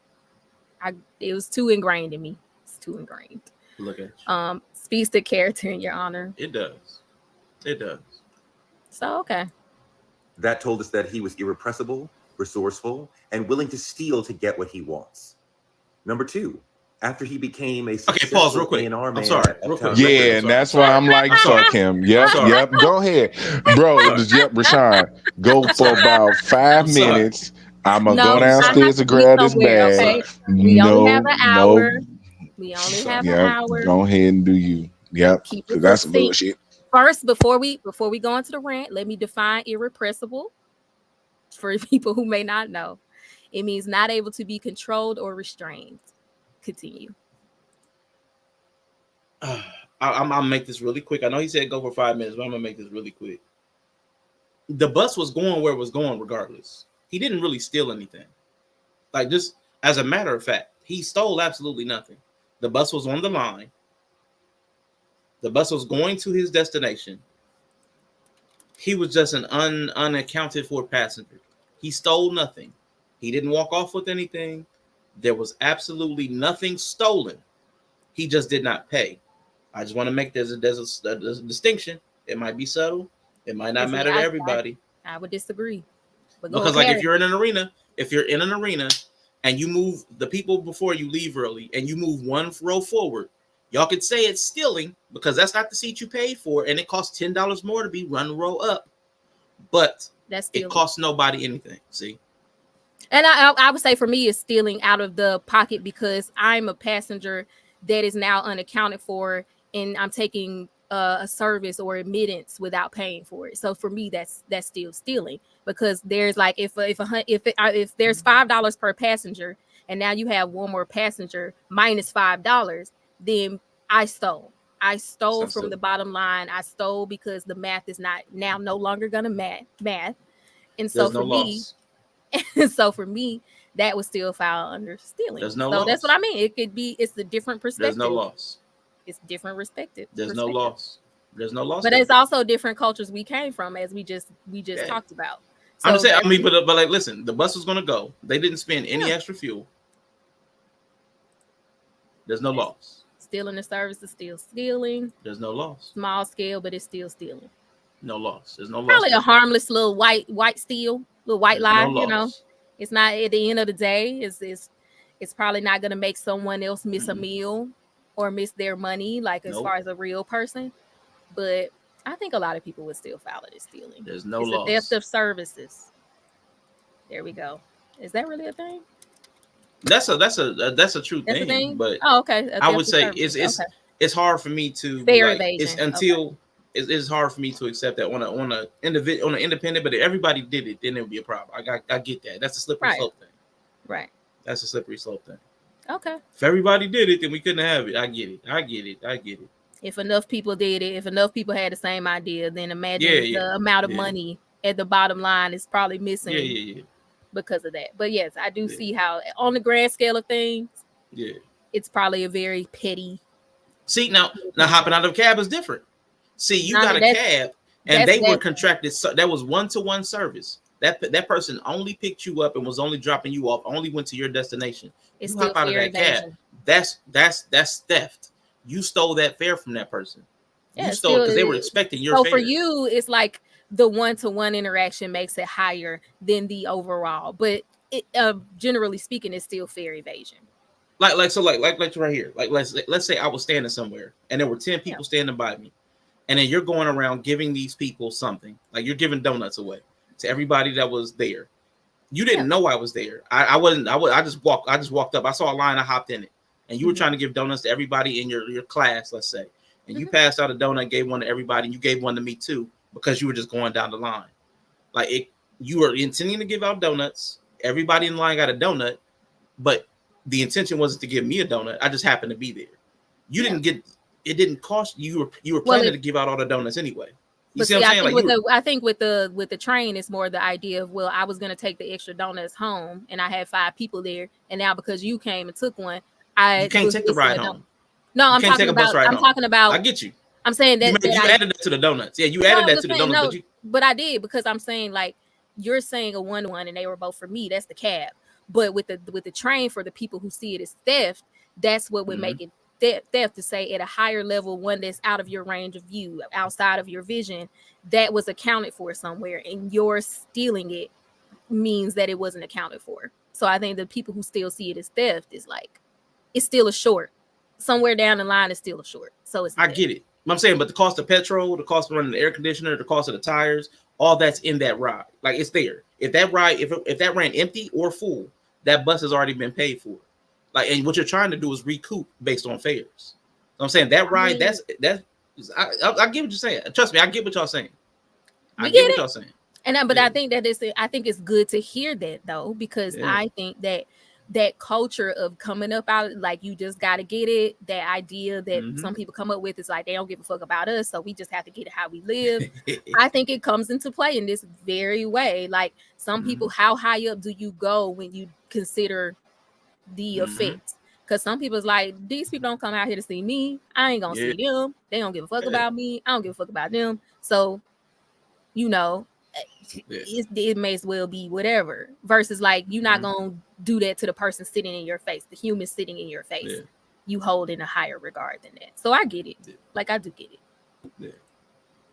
But irrepressible, man, the words, he can't be restrained. That restrainer didn't hold him back. I'm a semantic. That fair didn't keep him from doing what he wanted to, because he needed to get to where he had to go. He needed to get where he needed to go. Okay, so then, and it's a public good. It's a public service. He's part of the public. It's not inaccurate then, though. He is irrepressible. It was the last one that got me. What was it? Irrepressible, and he's willing to do. Let me go back. Yeah, I was like, and he's willing to steal to get what he wants. He's resourceful. It was irrepressible. He's resourceful and willing to steal to get what he wants. Irrepressible. And willing to steal to get what he wants. And willing to steal to get what he wants. Okay, I mean, I'm gonna go with it. Now I think this is the way he said it. I ain't like it. I feel like he was very flat. I'm also I'm also admitting I'm internalizing this, but okay, we gonna play it because Yellow ain't personalizing. He ain't came in here, so let's get through this next one before he starts. And willing to steal to get what he wants. Number 2, after he became a successful A&R man at Uptown Records, he is widely rumored to have spat on some of his co-workers. Oh no. What do we think? Oh, no. For a black person spitting on people is crazy. Nah. No, we real sensitive about it. Putting your feet on me. Playing with my food. Playing with my money and spitting on me. Those are the four was it the 4 horsemen of the apocalypse? Yeah. Putting your feet on me.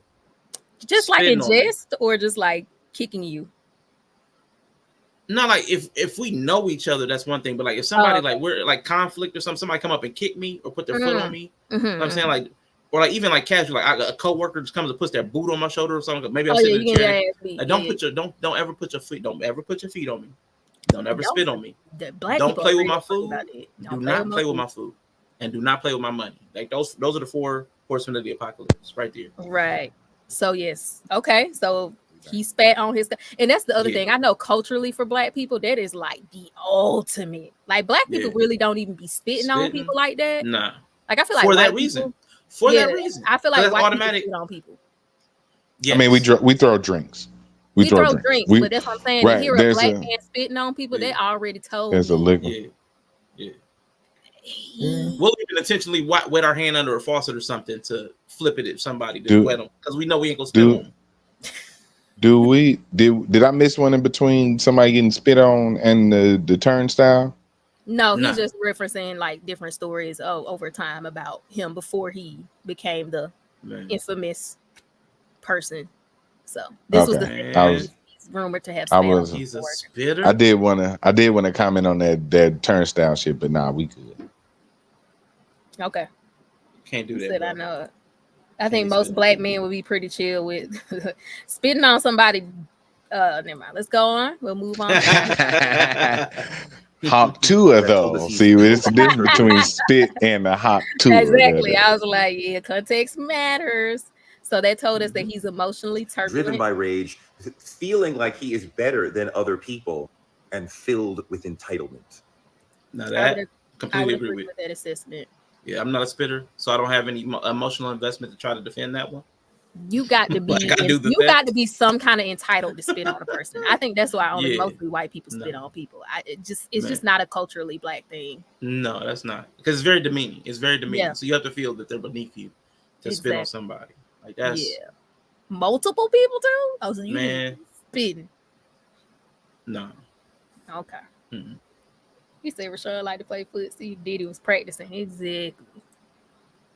That would have been on my shit. Like, if I hear a black man walking around spitting on people, No. he's definitely He better be crazy. Like he better be like one of the people that we can call the psych department on. Like, he's definitely crazy. He's a spitter. huh. We got a spitter. You what? Got a spitter. what do you mean by lashes? 3, he got his nickname in childhood for having a temper, as in he would huff and puff if he didn't get his way. Wow, that's what that name come from? Yeah, actually, the puff Yeah, temper. Wow. Yeah. yeah. He would puff not up know his that. cheeks. Mm-hmm. So he Okay. got anger issues. And most people get their name from a quirky ass action though. Yeah, I didn't know that's where the I didn't know puff came puff, from. but like, yeah. I was assume like, like maybe Yeah, a yeah, smoker yeah. or something. something. Yeah, like he smoke a lot. Yeah. Or the puffy jackets in New York, because he came out with them puffy jackets when he started popping. Right. Nah, yeah, he was. Yep, that's why. Wow. Okay. He was the promoter at a celebrity basketball game at CCNY where they sold twice as many tickets as the building was able to accommodate people, didn't have enough security, and 9 people, many of them teenagers, were unalived. Damn. Whoa. When Janky did that start promoter. happening? Janky promoter. Go ahead. If Dang, I never heard. Man, listen. He got a I track record. mean, we're also very much like towing a line. What do you mean? I mean, over promoting overselling tickets at an event. I didn't hear the last part. I heard he sold heard twice the amount that the venue could hold, Yeah. and put He people double in. booked every seat. He double booked, didn't have security, and 9 people died.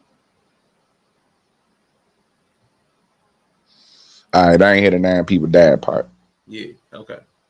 That's where I'm a care. I've been part of some janky ass promotions. I've been part of Oh. motherfuckers promoting them. Yeah, so yeah, but nah, once you got folks getting yeeted and trampled, then yeah, nah, that's tough. I think but I would say that the point, I guess, in this is like, do we know how to identify what principles these behaviors show us? Now it's up to you to decide. You may not ever deal with the person, but I think that it's important to be able to, whether we like to believe it or Pattern of not, behaviors. patterns. Like, yes, you taking a fare because you need something a lot means that you would be willing to steal if you felt like it wasn't harming. If you in your scope felt like it wasn't harming anybody and you needed to get something, you'd be willing to steal. If you are just being willing to double book a venue, you're already stealing from everybody who you know can't fit in the fucking venue. And see, that's my thing. See, that once you, again, back to that ethic of mind, like once you start harming people, like spitting on people, you're demeaning people. You're not leaving them their dignity. That's one. Right. And then you're stealing from the people who are paying, like ticket paying people. Like you're stealing their money directly because now they don't even have their own seat because of the way you promoted it. And like, you those knew are both that. problematic. Those are against my ethics. Yeah, as a promoter, you knew it was only, let's just say 100. Yeah. You sold 200. Yeah. You already stealing. Yeah. Because he got to make this money, so he'll steal from you if he needs to make money. And he's saying he wasn't even remorseful that them 9 people died. Nah, that's crazy. Yeah, I didn't hear that part. The video I had cut off. I just thought he just got over on. Yeah, just got over on some shit. But no, that's fucked up. Even the double booking for me is bad. Yeah, the double booking was bad enough. Even if nobody. Like if you overbook a little, but he double booked like a full 2 for 1. That's crazy. That means you wanted to pocket all them seats, them double book seats. There's no reason. Because you do like an extra 10%, and like you got people standing on stairwells or something, like okay, that's bad, but it's not the worst. Right. Right. Trample. See, that's why I would have stopped fucking with you. Like that's Yeah. and yes, that's why I got beef with the aunties and the uncles Yeah. because it's we can decide somebody. Yeah. We can decide somebody is dangerous without them having to get to the point where they actually get power. We give them power to harm people. Yeah. Like we can deduce early on. Yeah. Definitely enough What led to evidence. that may have been a lack of concern for people. Number 5, after he became an alpha dog at Uptown Records, creator of many of the label's greatest artists, he was fired. CEO Andre Harrell, who was Puff's mentor, who loved Puff like a son, I bet he said there did. can only be one lion in the jungle. So Puff's ego was way too much for Andre, even though he was by far the biggest rainmaker in the company. His ego was so big then that his boss, who loved him, told him to get out. And in the years since then, his ego has only gotten larger. Okay, now egotistical maniac. This is where I have the same problem Yella has with ambition. And I kind of talked about this yesterday. The things that we asked men to do, we demonize them for it and celebrate them for it. Like the ego is what gets Puff to sin to the level the ego is the only thing that got Puff to Andre Harrell in the first place. Get it by that drive, that drive, that ambition. It's celebrated, it's promoted. I need a man with ambition. You got to be a go-getter. He's that, and then it's now this guy's using it against him. I just listened to Andre Harrell earlier. The way he framed it out of his own mouth was not that he was egotistical. He said that he was so great, he needed to be pushed out. Like almost like you need to be pushed out of the nest. Mentorship was over. You need to leave the nest. Yeah, you need to leave the nest. Right. Like, your wings getting too big. Yeah, you need to go do your thing because you're going to be great on your own, and you're ready for that. So I heard I could pull the clip because it's like 5 deep in my history. Andre Harrell laid it out way differently, not because he was so egotistical.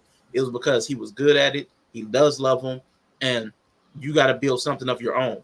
So it's the way he's. I agree that his like assessment is wrong. I feel like it was a mentorship, probably in the traditional way we talked about, but it was a mentorship, and eventually you do leave the mentorship and you go on to become your own man and mentor somebody. And it ain't like he just sent them out there because didn't they have wasn't Bad Boy loosely affiliated with them for a minute, and then he eventually broke Bad Boy off into right. So this is where it gets under my skin that all of this can get rolled up in the same ideology, right? Because it feels like he's what I see is a line, right? And I feel like he's I feel like these thought processes jump from reasonable to unreasonable, the reasonable to unreasonable, the reasonable to unreasonable, and then it rolls up a lot of characteristics that because and the only reason I'm saying that is because we live in 2024. People don't have nuance. So everybody hearing this is going to immediately take it and attach anybody who's ever done those things to the pattern. You know what I'm saying? I think you got to look at it as a whole thing, though. Once again, just like I was saying, I don't think one thing on its own, the skipping over the turnstile, that alone, if it was just that would be elite. That to me would be elite to the man that we have today. Now, when you got the spitting is crazy, but when you talked about the overbooking and people died and he had no remorse, to me, that thing there is that makes sense. That's problematic. That's super problematic. Yeah. That's people's the man lives don't matter. Today. Right. We've seen him do this on a smaller scale when he had less power. So that is a direct correlation to me into the more power he has, the more people's lives he's willing to throw away to get his money. That's true. And just because Diddy is a billionaire does not mean he's not still in fucking survival mode. And that's the other thing I think people need to realize. More money, more problems, nigga. He ain't make that song for no reason. Because we've heard people who are rich talk about how they still wear. What was that, Gabrielle Union or something? Talking about some. Oh yeah. I still worry about how my kids gonna eat. Yep, that was. Oh my god. I gotta worry about. Oh my god. Nope. I'm a mute. So whether we think it's valid or not, if they're coming from survival mode, extreme lack, negligence, I had to fend for myself at a young age. Stays with you. Who's to say that, yeah, he's still that same young guy who had to do whatever it took to get his? Like, why do we assume that just because he got money, he just, the scars of that growing up that way, and literally getting, like Yella's saying, the feedback, literally being rewarded for that behavior with more power, more money. Like, why do we think that he would just get rid of that value system? Yeah. Right. I think we was talking about that earlier. It's like we was like I think Sean said something like broke, it's like broke niggas or something. What was it? Only broke niggas. Oh yeah, because I was saying that it's the ego thing, and they were saying I think it was like, I said a fragile ego, and it was like, only broke niggas got fragile egos, and I'm like, right, and that's what I said, and that's what I was saying. Well, Goofus McGoofenstein, statistically speaking, if we talking about black men, all of them start off as broke ass niggas. You know what I'm saying? Very few. Or if right, because if they don't, two things existing. One, we've been just sitting up here talking about the black economic struggle for the last 50 years for no reason. We've been talking about that for no reason. No. Or two, y'all don't even respect black folks who come from money because they ain't black enough, because they ain't experienced the struggle. So when you stop making those two, right, don't be Drake. Nigga, I'll be Drake before I ever be you, nigga. Ever. I'll be 3 Drakes before I ever be you. Before I ever be you, bro. But we do, I think it's real that you brought up that, like, that ambition that a lot of people want to see has a certain nature to it, the way that most of us see it.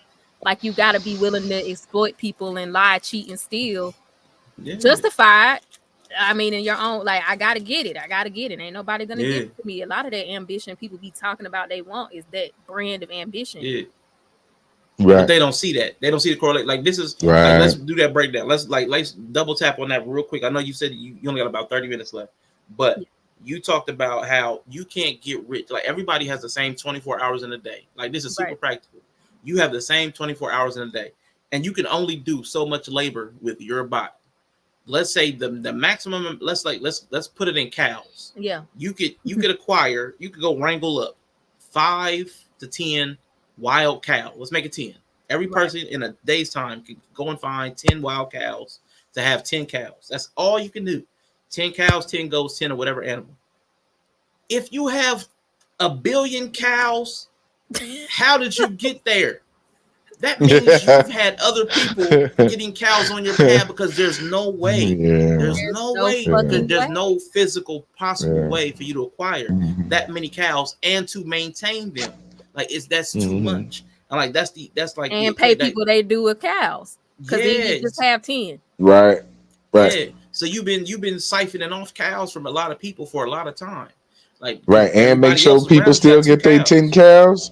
No, people still getting their 10 cows though. Niggas still getting their 10 cows. No, that's the thing about no. Hold on. Because let's just bring it down to a lower. If you had 100 cows, if everybody can only make 10 cows, if you was paying all those other 9 people their cows, you would still just have 10 cows. So you're not paying them. No, that's what I'm saying. It's no, that's what I'm saying. You get to that level though. Because that's what I'm saying. These dudes do still make sure some motherfuckers get their 10 cows. So that's what I'm saying. So it's like that would right. That's what I'm saying. Right. If you able to, because to think about the people who got fucked over by Diddy, and to think on the other end of the people that got lifetime that generational wealth, somebody got a couple people got that from Diddy. But that's high. You know what I'm saying? Right? There's hierarchy. Yeah, hell yeah. I mean, but that's what I'm saying. Absolutely nothing from him. Yeah. So that's what like I'm saying. Don Richard is suing him. Don Richard is currently suing him for like millions of dollars of money that she didn't get. Right. Like, it's pyramids. Millions of her cows. Is that the skinny Dawn or the thick Dawn? Nah, the skinny Dawn. But you got to Oh, we think ain't of it worried more as about her. like If it was thick, dog, pay her. it's not We like ain't worried about Diddy. skinny dog. It's not like Diddy at the top and then all these people under him. It's a pyramid. Like literally, it's a Yeah. pyramid. There's Right. levels. Yeah. The people closest to him Yeah. probably get what they are owed. The people right under them The, probably get what they're owed. But you got the all of these Christmas people that tree. make the base of the pyramid who are slaves and basically Yeah. got nothing. They getting one cow. But they cowed The or they Christmas cowed tree. completely grifted. Let's call it the Christmas tree of coercion. Christmas The tree Illuminati pyramid scheme. Yeah, but see, that's their thing. Like, I want to make it. I want to make it our thing, right? Like, so we call it like the Okay. Christmas tree I don't like of Christmas tree and coercion. being together. Christmas tree coercion. I mean, like but Bri think said, about the it though. pyramid. Christmas tree coercion. Think about the it though. pyramid scream. Pyramid What go scream. at the Pyramid what scream. go at the what go at the top of the Christmas tree? The They all star. the same. Yeah, the star. The star, right? That's me. So right, I don't right, but I mean, everybody talk about the pyramid scheme. I just want That's us to, the I just same. want us to have something different. You know what I'm saying? Christmas They tree got the Big coercion. Mac, Okay. we got the Big Mick. You know Hey, what I'm listen, saying? That's I'm all. with it. I mean, because we got the cock. Everybody is, and that's the whole thing. Like the whole point, keep it to where it is. If we were talking about someone giving everybody their equal due, you cannot sit here and tell me somebody who got $1 billion is not comfortable exploiting people, even if it Yeah. means stealing from them, even if it means harming them.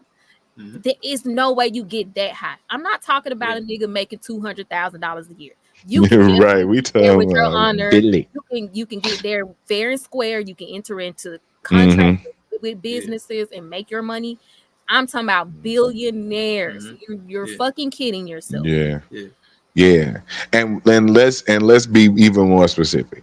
Non-athletic billionaire, because there's ways to get in and do that other shit. Because LeBron a billionaire, and I don't really see him Yeah, but hold putting on. fingers in butts.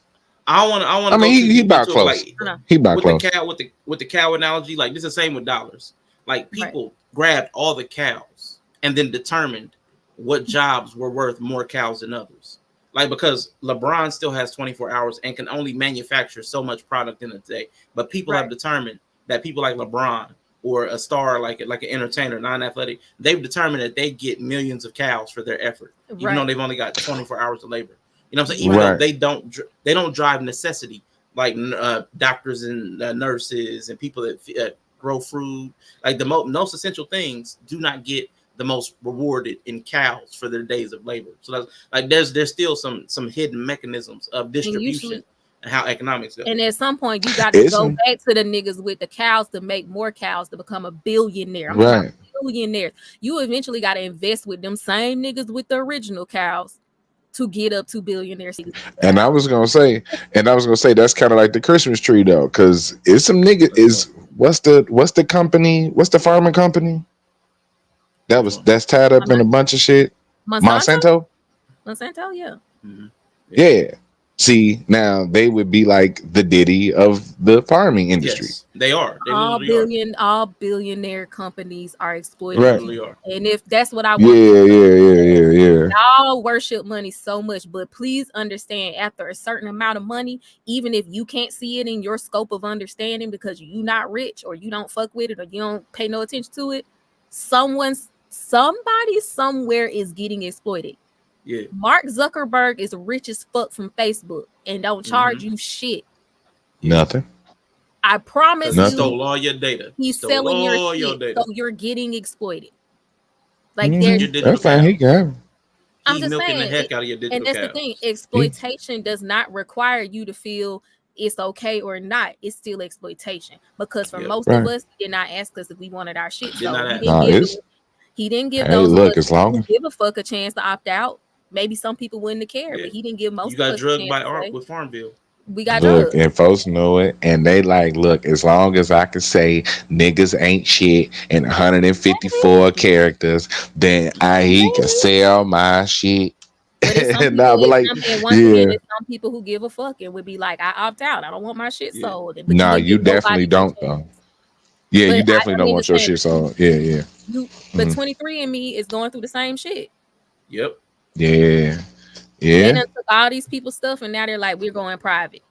Yep. Yeah, that's tough. It's not like, and it sucks. It ain't like cause it ain't like I don't care. It's just like, well, shit, what the fuck am I gonna do? I don't know who's doing this shit. You gotta make a choice, and that's what Diddy knew more than anybody. I think Diddy felt like he just the way it is. Now, Yes.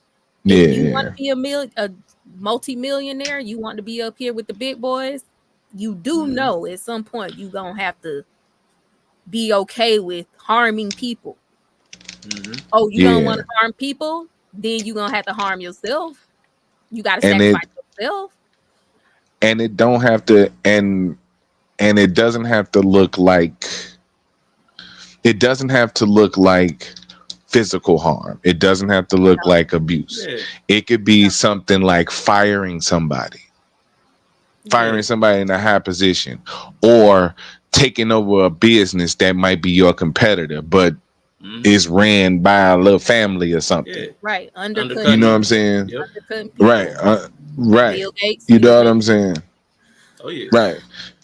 Looking for once you think about it like this. It's the reason why like Bria know like couture is way more expensive right. because it's higher quality because it's typically made by hand in smaller Yeah. batches.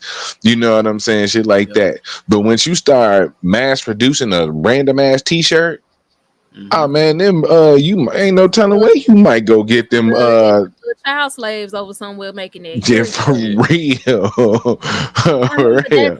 that's capitalism Hey, because you're always trying to make the most money while paying Yep. out the least amount of money. And that's Yep. why I say well, I'm gonna say that. to make a profit, you have to be okay with exploiting people after a certain point. It's just the way it is. Whether you exploit the nature of people, like Mhm. Mr. Beast, who has mostly a Hey. child audience and know that they can't really know when they're being sold to or when they're being this. Mhm. He's exploiting the nature of children to make his money. So Yep. there's always going to come a point where you have to exploit people. So it's funny to me, and the reason I think it's very important because we hear so many people talk about I want to do who got money, I want to do who got ambition, I want to do who want more and more and more and more and more. Okay, you do realize that nigga probably gonna exploit the fuck out of you. He's gonna get it however he need to. He ain't gonna give a fuck about how you feel about stuff if it's necessary to what he needs. Like specifically to women, because I feel like that's why women seem to, like you were saying yesterday, we demonize certain behaviors, but then we support it at the same time. Yeah, I because think y'all can't recognize it's the same thing. Y'all can't because recognize you the two don't sides of the recognize coin. it's the Y'all same. don't know it's the coin. Like there's one has heads, one has tails, but it's Right. the same coin. And It's y'all, the if same for some fucking reason, coin. yeah, If this dude got that kind of money, yeah, you're not special. yeah, He's gonna extract the value out of you too, because like at this point, it's a learned behavior. At this point, he's gotten positive reinforcement for the behavior too. yeah. I would say for women, like in that specific thing, it's if the ambition takes the guy into a lucrative field, that's fine. He might have all the positive traits that you're looking for. But if a guy has that hustle grind mentality where you have to keep like getting over on people, like the promoting, I'm selling 2-for-1 tickets, that's the negative. That's the thing you're trying to avoid. Coming up with something new. Yeah. Always evolving. Yeah. Sounds like always evolving to me, right? Always transforming. Yeah. A new grip. Yeah, I'm always growing. I'm always evolving. You always scamming, bitch. You see, because check this out. I had a disagreement with somebody I was dating about that. Let's go. Because they would send me reels. They would send me reels about like financial growth and you know what I'm saying, all the things that was to us, but it was all for men. Now I started to notice the pattern of men that you're sending this to, right? Now, when my financial advice or my financial thoughts don't matter over theirs, that gives me a sign, right? This is the type of man you're attracted to. You know what I'm saying? And when I pointed that out, I was like, okay, you got a type. You like a certain type of dude. Like that hustle, that whole Right. Activity. Right. Posturing, not just hustle. Posturing, hustle. Yeah. You know what I'm talking about? If we talk about financial content on the internet.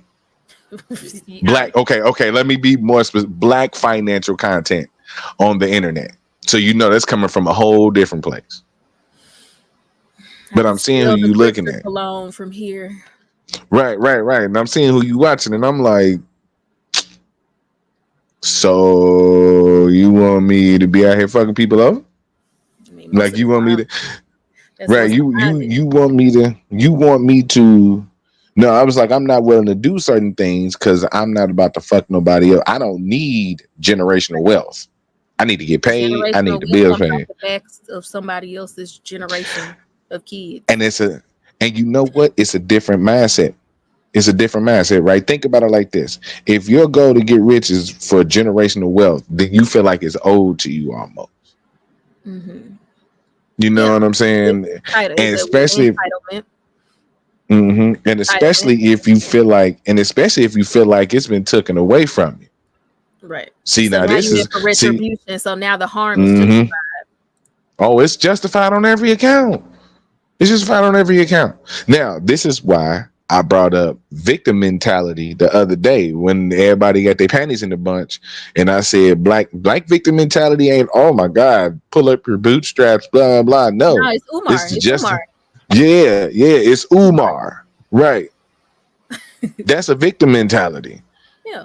Thinking that black wealth has been locked behind white White gatekeeper. supremacy, Right. right? Gatekeepers, when nigga money is to get money to now. Like, I'm not gonna say historically, but I'm gonna say this straight up. In the last 20 years, money is getting money is getting money is getting money. Everybody getting money because we can't sit up here and look at Diddy like, oh my God, how did he get to $1 billion? And we like, nigga, they do that. You might have to jump a turnstile, nigga. You might have to fuck somebody. You might have to You spit might on have to somebody. You exploit. might have to You're stick a gonna have finger to in your harm. who somebody butt. Who knows? You What are you willing to do definitely gotta though? harm somebody. Yeah. And I think the victim mentality allows you to be comfortable with it, with the harm. Honestly, Right. Yeah. And because I'm you feel with like it. it's owed to you. It's owed to me. Like I was hurt, so I can hurt.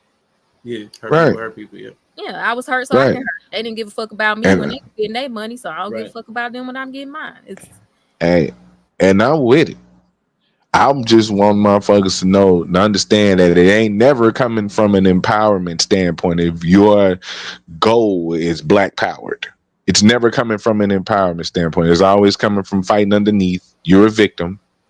yeah, even chasing money is a not empowered position You're a Because you victim. chase.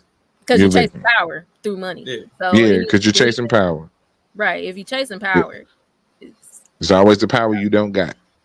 Yeah. It's always the power you don't got. Don't get me wrong. I'm a victim because right now I'm in a position where when I get right, I'm gonna hurt some people, and I'm gonna do it on purpose. well, Because that's what vengeance Kanye. is mine. Well, but honestly, Vengeance that's is what Kanye. That's mine, what nigga. Y'all just Kanye. heard that Vengeance is red flag. mine. Y'all heard that red flag, y'all. Vengeance is nigga. Y'all to It know. is a red car, nigga. It's a red semi truck. Fuck red flag. You underselling. It is a red sun, nigga. This is a But red planet. honestly, this It's is how Mars, most. nigga. But honestly, it's not that different because I feel like this is how most people are. They may not say it explicitly like Yella just said it, but it's a lot of Man. people who feel that way. Nobody was with me in the come up. Nobody gave a fuck Oh when it was. And man, so look. that's why for me, I just listen to how people relay their current place, like, and look at what they're reaching for, relay why they're reaching for, like try to understand why they want it. And generally, I would say anybody that wants something really badly because they are a victim or they want power, Yeah. or once I have this thing, I can never be hurt again, or Yeah. once I have this thing, I won't be like. Honestly, those people are the next in line to become the super predator. Man. See, if I I mean, got hey. money, boy, I'm trying to help people. Yellow up here talking about I'm hurting people. Don't get it twisted. Cause shit, I also said out the same breath, y'all have heard me say this before. Y'all my niggas. If I get straight, nigga, y'all on. Motherfuckers who Oh looked yeah, I'm out for not me worried about the people. on. I'm not worried Right, about the people who you right, put in your room of. right. I'm not gonna harm Yeah, these people. Yeah. But I it's mean, never strangers. yeah, those. right. I'm gonna be helping. It's I'm gonna be Right. helping random people. But for these No, see, people, like, no, let's be Greg. real. It's We not not usually doing those. It's not usually those people. Usually the people who they feel like they're people are they don't Say, have to Yeah, go through that. They harm all Yeah. the other people in the Yeah. world, whoever they got the chip on their shoulder against. Like I'm with it. Yeah. that's generally, but that's how we get the ditties. So Yep. I Yep. just want people to understand. It's Most easy to definitely. look at him in his most extreme form, Mm-hmm. the fullness Mm-hmm. of people incarnate, and Yeah. say, "Oh The my outcome. God, right? Oh my God, this man 50 something? Ain't he 50? Yeah. He got to be about Mm-hmm. that. Yeah. So like, this is a Yeah, he up 50-year-old there. man who has fully now embodied the foolery. But it's a lot of niggas who ain't over there, but definitely, if given a chance, Definitely adjacent. A predator. Lower levels. It's lower level predators out here. They're further down the Christmas tree of coercion. Yeah. They just at the bottom. So they can't they ain't got no power. Because give me a little power. I got some people I want to hurt. Dormant predators. The thing that you put around the base of it, the tree skirt, the dormant predators. Dormant predators. So is it predator is it predator if I have a very specific target? Yes, it's still a predator. Yeah, it's still a predader. Yeah. You have a specific target. Cool. You have a specific target. You're still a predator. I mean, hey, all right, cool. I'll accept. Yeah.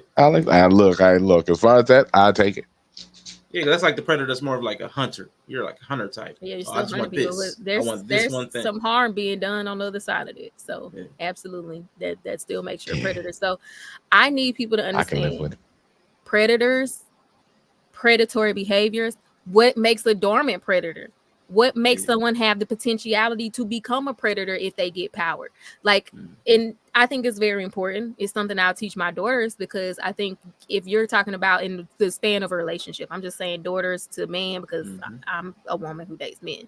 But if you're talking about finding someone in an earlier stage of life, they may grow into power. They may come into power. And I think it's important to really be able to look at the person in their lesser state and really think about, what are they saying to me? Is this problematic? Is it, even though it doesn't affect me right now, it could affect you later. Yeah, it could affect you later. I've dated someone who transformed with their access to power. Like when he was just a regular old humble, struggling cook, he was fine. But I missed a whole bunch of red flags, like jumping over a turnstile and over double booking a place. I missed little tiny things. And so then when he got that power and he got that money, you couldn't tell him shit. Yeah. And then he became just a fucking terrorist. And I was like, oh my God. Why? What happened? Willingness to hurt people is always a bad sign. So always pay attention to people that are willing to harm people verbally, physically, financially, because you're a people. Remember, you're a people. You're not special. So you don't know. You don't know. You never know if you're going to be the person that's special to that creep.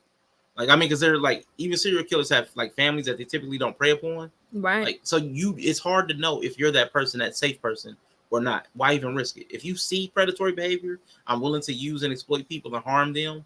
Yeah. That's a problem. Yeah. And then that was the thing with him. It wasn't even anything that I think most people would say egregious at first. Yeah. It was little the micro stuff. It was stuff that looking back, I think it gave me insight into his value system. Yeah, exactly. That I think later on when he got money and some power and influence, that same value system just came out and it wasn't to my benefit anymore.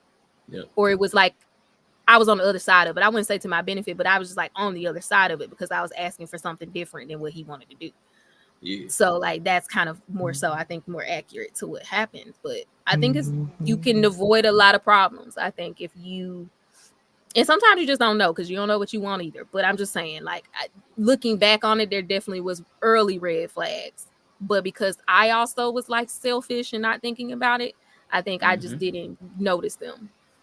Yeah. And that's easy to do. Yeah, it is. So you got to look at people like that. You can take your chances. Nobody's perfect. Maybe you'll still end up in his special protected group of people he don't murk. Maybe you'll still end up there like the serial killer. You will be his family. He come home dinner with while he out there murdering everybody else. I don't think it's flattering. The T-Mobile serial killers. Right. It's not flattering. Serial killers. Look at Carisha. Look at Young Miami right now. Come on. I ain't never seen none of that. If there's okay, girl. But if there's a side of the coin you want to fall on, I don't want to be in the bank with that nigga. Right. No, but I'm saying, just think about it like this though, because we're saying that it exists on all levels. on all financial levels, right? Yeah, So but I'm not all just saying, people. like, no, not all people, but Right. just all walks of life though experience this, right? At certain levels. Like I would think I would want to fall on the what's it, Carisha?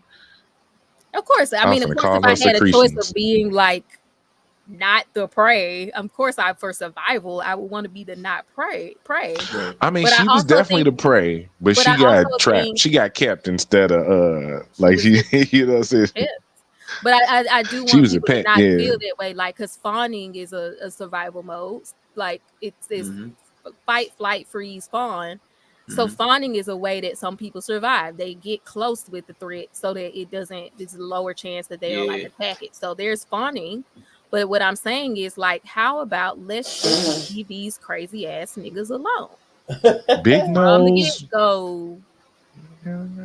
Just leave these crazy ass niggas alone. And how much time you got? We got enough time to finish this video?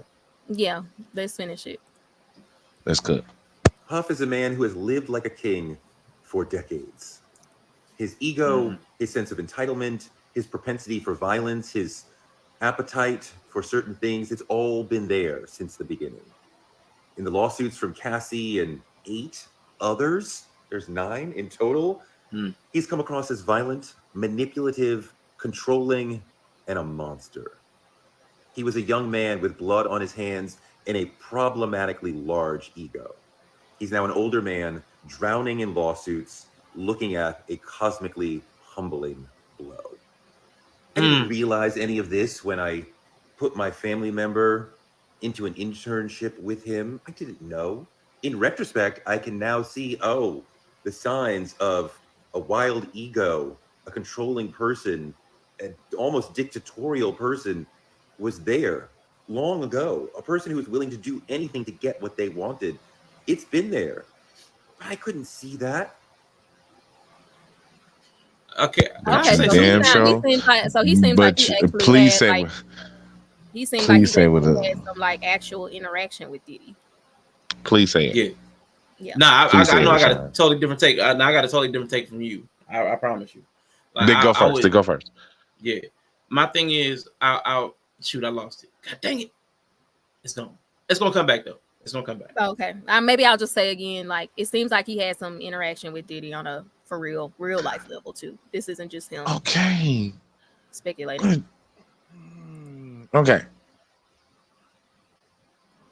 You got But 10 you minutes. do all So that. you got a few minutes. But you do all that. But you do all that, and then end the story with you yourself trying to participate in whatever power or influence that he had. Because you put your nephew on with an internship. Yeah, this is with him. retrospectively, right? Right. You know what I'm saying? So, in a sense, he's doing the same thing. This is the I guess light version to Diddy Shadow version. Because him sitting up here being this judgmental, I'm gonna assume he's not as problematic.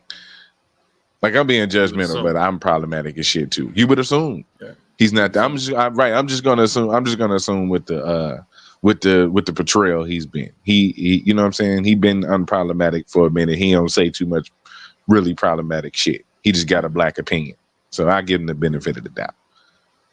But you're also participating in that see powerful person use powerful person's status to your benefit.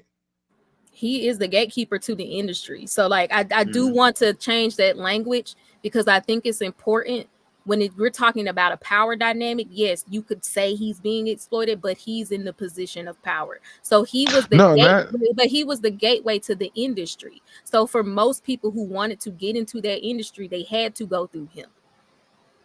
They had to go through him. Like, he was that's the whole thing. Like, he was a gatekeeper. I mean, rap is a lot bigger. Rap is bigger than Diddy.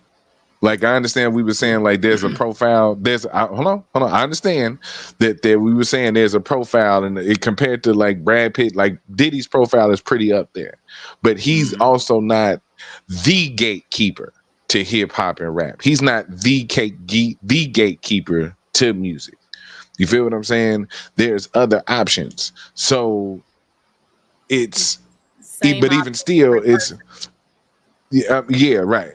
Different person, right? It's different people, same There's options, right? multiple gatekeepers in the industry, but you pretty much got to Right, play the same game. right, and that's fine. But like you said, there's some. We also agreed that there's some gatekeeping that's required. Mm-hmm. You know what I'm saying? Yeah. So as long as he find a gatekeeper that's gonna teach him the right way, show him how to, then you know what I'm saying? That's cool. But you know what I'm saying?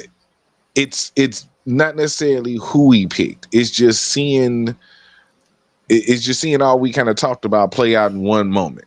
Yeah, but I think that Cause he's not saying don't. He was retrospectively looking at. I fell victim to. I also engaged in this system of sending someone to this person to be mentored, sending someone looking at his success as a precursor of he was a good person to give my nephew, put him in his hands. Like I think this is retrospective. Yeah, he didn't see it. He didn't peep it. That was the whole point. But this idea of I gave my nephew over to this person to guide him because I saw his success and I didn't see who he really was. And I don't want to say that that's necessarily like malicious when people do that, because that's kind of how it is. Yeah, he's speaking. You see someone with the success and we're told to go to the person who has the results you want, and that's the person who guides you into getting the same results. So I don't feel like it's a nefarious thing to say. No, Oh I'm yeah, no, I'm not saying it's nefarious. I'm not saying it's nefarious. Right, right. I'm not, because I get it's in hindsight, and I'm not saying it's nefarious. I'm saying that okay. What type of success do you think Torre had to reach for him to be able to get his nephew a internship with Diddy? Do you see what I'm saying?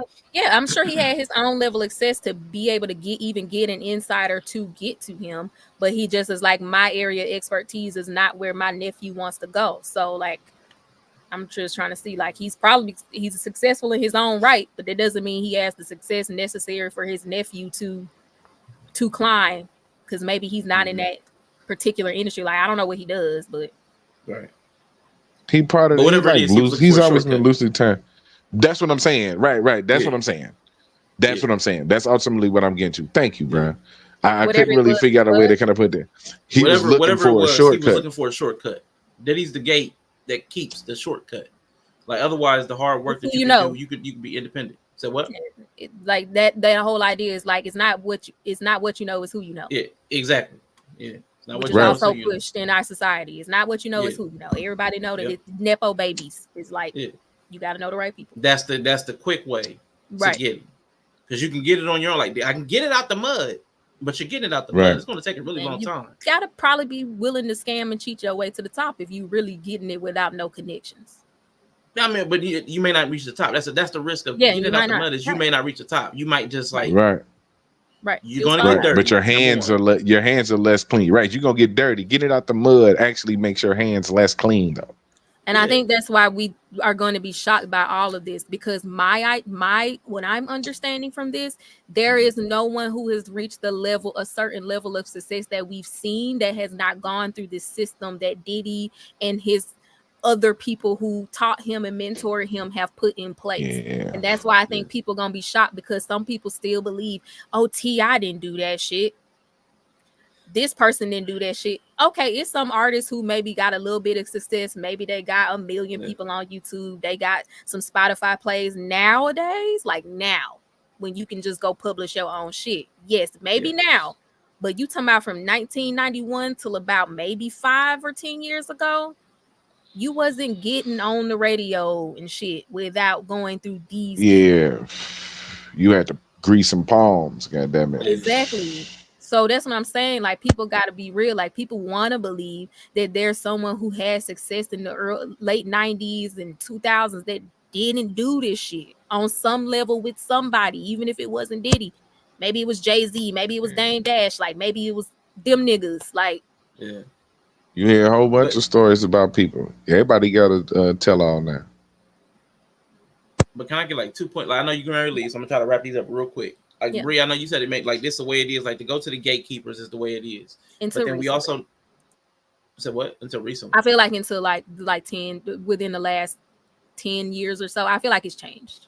Yeah, things you can kind of have more. There are more avenues of independent routes, but I would say though that going to gatekeepers as a norm. Also, we need to understand like when like Bri said, like it is what it is. It's also the way it is that people, if you go to gatekeeper, like there's a cost to cross the troll bridge. Like you have to offer something up because these people are giving you valuable time. Like it's valuable time, valuable resources. What value do you have? And you're a novice. You don't know anything. You can't do anything at this point. It's going to cost you something. So that's why it's important. Like Teray, I really need to know how old the nephew was that when he took him to Diddy. That's when I'm like wondering how old he was. Because if it was within the last 15 years and you took anybody to Diddy, I'm looking at you funny. Like that's what I'm saying. Torre's connected. Torre's way too connected to the industry to be taking anybody to Diddy within the last 15 years. Like maybe he didn't know about the spitting. Yeah. Maybe he didn't know about the stomping, but he knew about the Junior's cheesecake. Everybody knew about the Making the Band. From Making the Band on, you knew what type of time this dude was on as far as how he treated interns, how he treated people that came to him for help and assistance in growing. Danity Kane, they talked about it publicly. Day 26. They had that shit on TV. He was tripping. Exactly. And that's the next conversation I want to have, because I think we need to connect the dots with how people hear things. And that's what I was starting with the Umar thing. We need too much evidence before we decide for ourselves that we shouldn't be fucking with somebody. And I think that's to your point. Like it takes way too much for people to realize someone's not safe for their kids or people in their care. Because like you said, you shouldn't have seen shit. You should have just seen Diddy acting like that over some damn cheesecake and be like, maybe this guy probably doesn't give a fuck about people. But it takes so much fucking evidence for us to finally decide somebody's not safe. And I just like, we just need to change that. Like you ain't gonna be able to save everybody by that.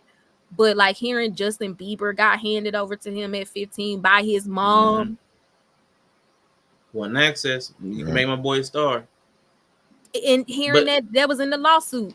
The 9-year-old parents handed him over and with promises of we gonna make him a star. Let him let him come in the studio with me for like an hour or so, and we gonna cut the deal. And you let your kid go. So there's a turning the blind eye to the weirdness, and then also y'all need too much. Y'all needed to happen to you personally before you believe it. Yep. That's real. And that's fucking problematic. It is. So that would be the next close out. Okay. Yeah. Any last I was gonna say any last words, fuckers. Anyway. I'll get mine real quick. I think people's lives, I want people to understand is our lives have gotten too complex. Like people that live in the cities, our lives are way too complicated and integrated with different branches and tentacles. Like to do the necessary vetting of all the people and authorities we have in our lives. We don't have little tight, close communities anymore where we kind of know each other and see each other on a day-to-day. So it's actually more, you have to put more investment, which is hard because we're straying further and farther away from home base to do everything. You have to spend more time investigating the people you're putting yourself and your family around. You have to be more thorough. And you may have to pay attention to micro because that's not all you might fucking get.